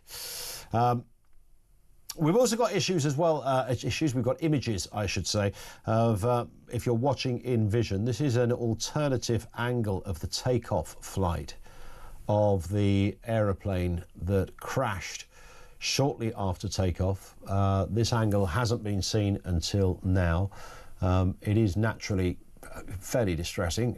There is, at this point, a very calm takeoff, but you can see already from those images the plane struggling to gain height, and in fact it goes downwards and is unable to continue flying. What's interesting about that, and there is no sense initially that this is heading for any kind of explosion. The explosion is really as a result of the impact. And this is pretty difficult to watch because it does result eventually in the plane landing. And of course it landed into an area, and therefore from there the carnage, clearly ensued. This is a pretty unpleasant bit of footage, but it is another angle of what happened, and just the sort of almost innocuous calm nature of an aircraft that's, it's having a struggle, but it's just going to sort of slightly try, but it almost glides back down. I think that's what's fascinating about that. There is no sense that it's going to do anything that we then went on to realise happened, which was clearly a huge explosion and almost total loss of life. Peter Cardwell is here with the big stories of the afternoon, including, of course, keeping your eye on the breaking news on this, Peter. What dreadful news from Ahmedabad, and some of the detail coming out now. I know you read out some of the words of that apparent survivor who has been talking. His brother was on the flight as well. His brother is missing. He, of course, is in a hospital bed and has given a number of interviews, and miraculous doesn't quite cover it that there were any survivors of that crash whatsoever. He claims he is one, and that's being verified.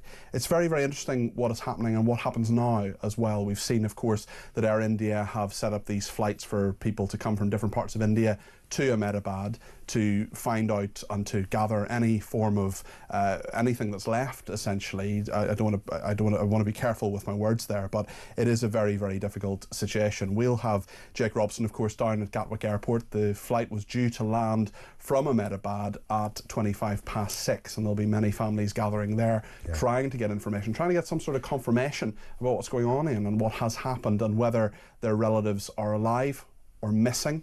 Which will be their status at the moment, tragedy, isn't it? Or confirmed dead. Yeah, it's that archetypal scene at airports of people waiting for their family. And there would be people today thinking, right, it's 6 o'clock, we've got to go and pick up such and such because their flight gets in at just after 6. And of course, that isn't going to happen. And we're all familiar with that setup. When you come out off a flight, you see other people, with holding banners, for whether they're the taxi or the family or whatever they happen to be. Well, remember the start of, I don't mean to be flippant in any way about this, but the start and end of the film Love Actually was all about the amazing power of airports and being there for people and seeing people. And what often happens, of course, with places like Gujarat, like Australia, places that are far away, is that people will go, especially retired people or young people who have the time and can get the time off work, will go for 3 weeks, 4 weeks, maybe even a few months to see family, and there are incredibly strong links between Gujarat and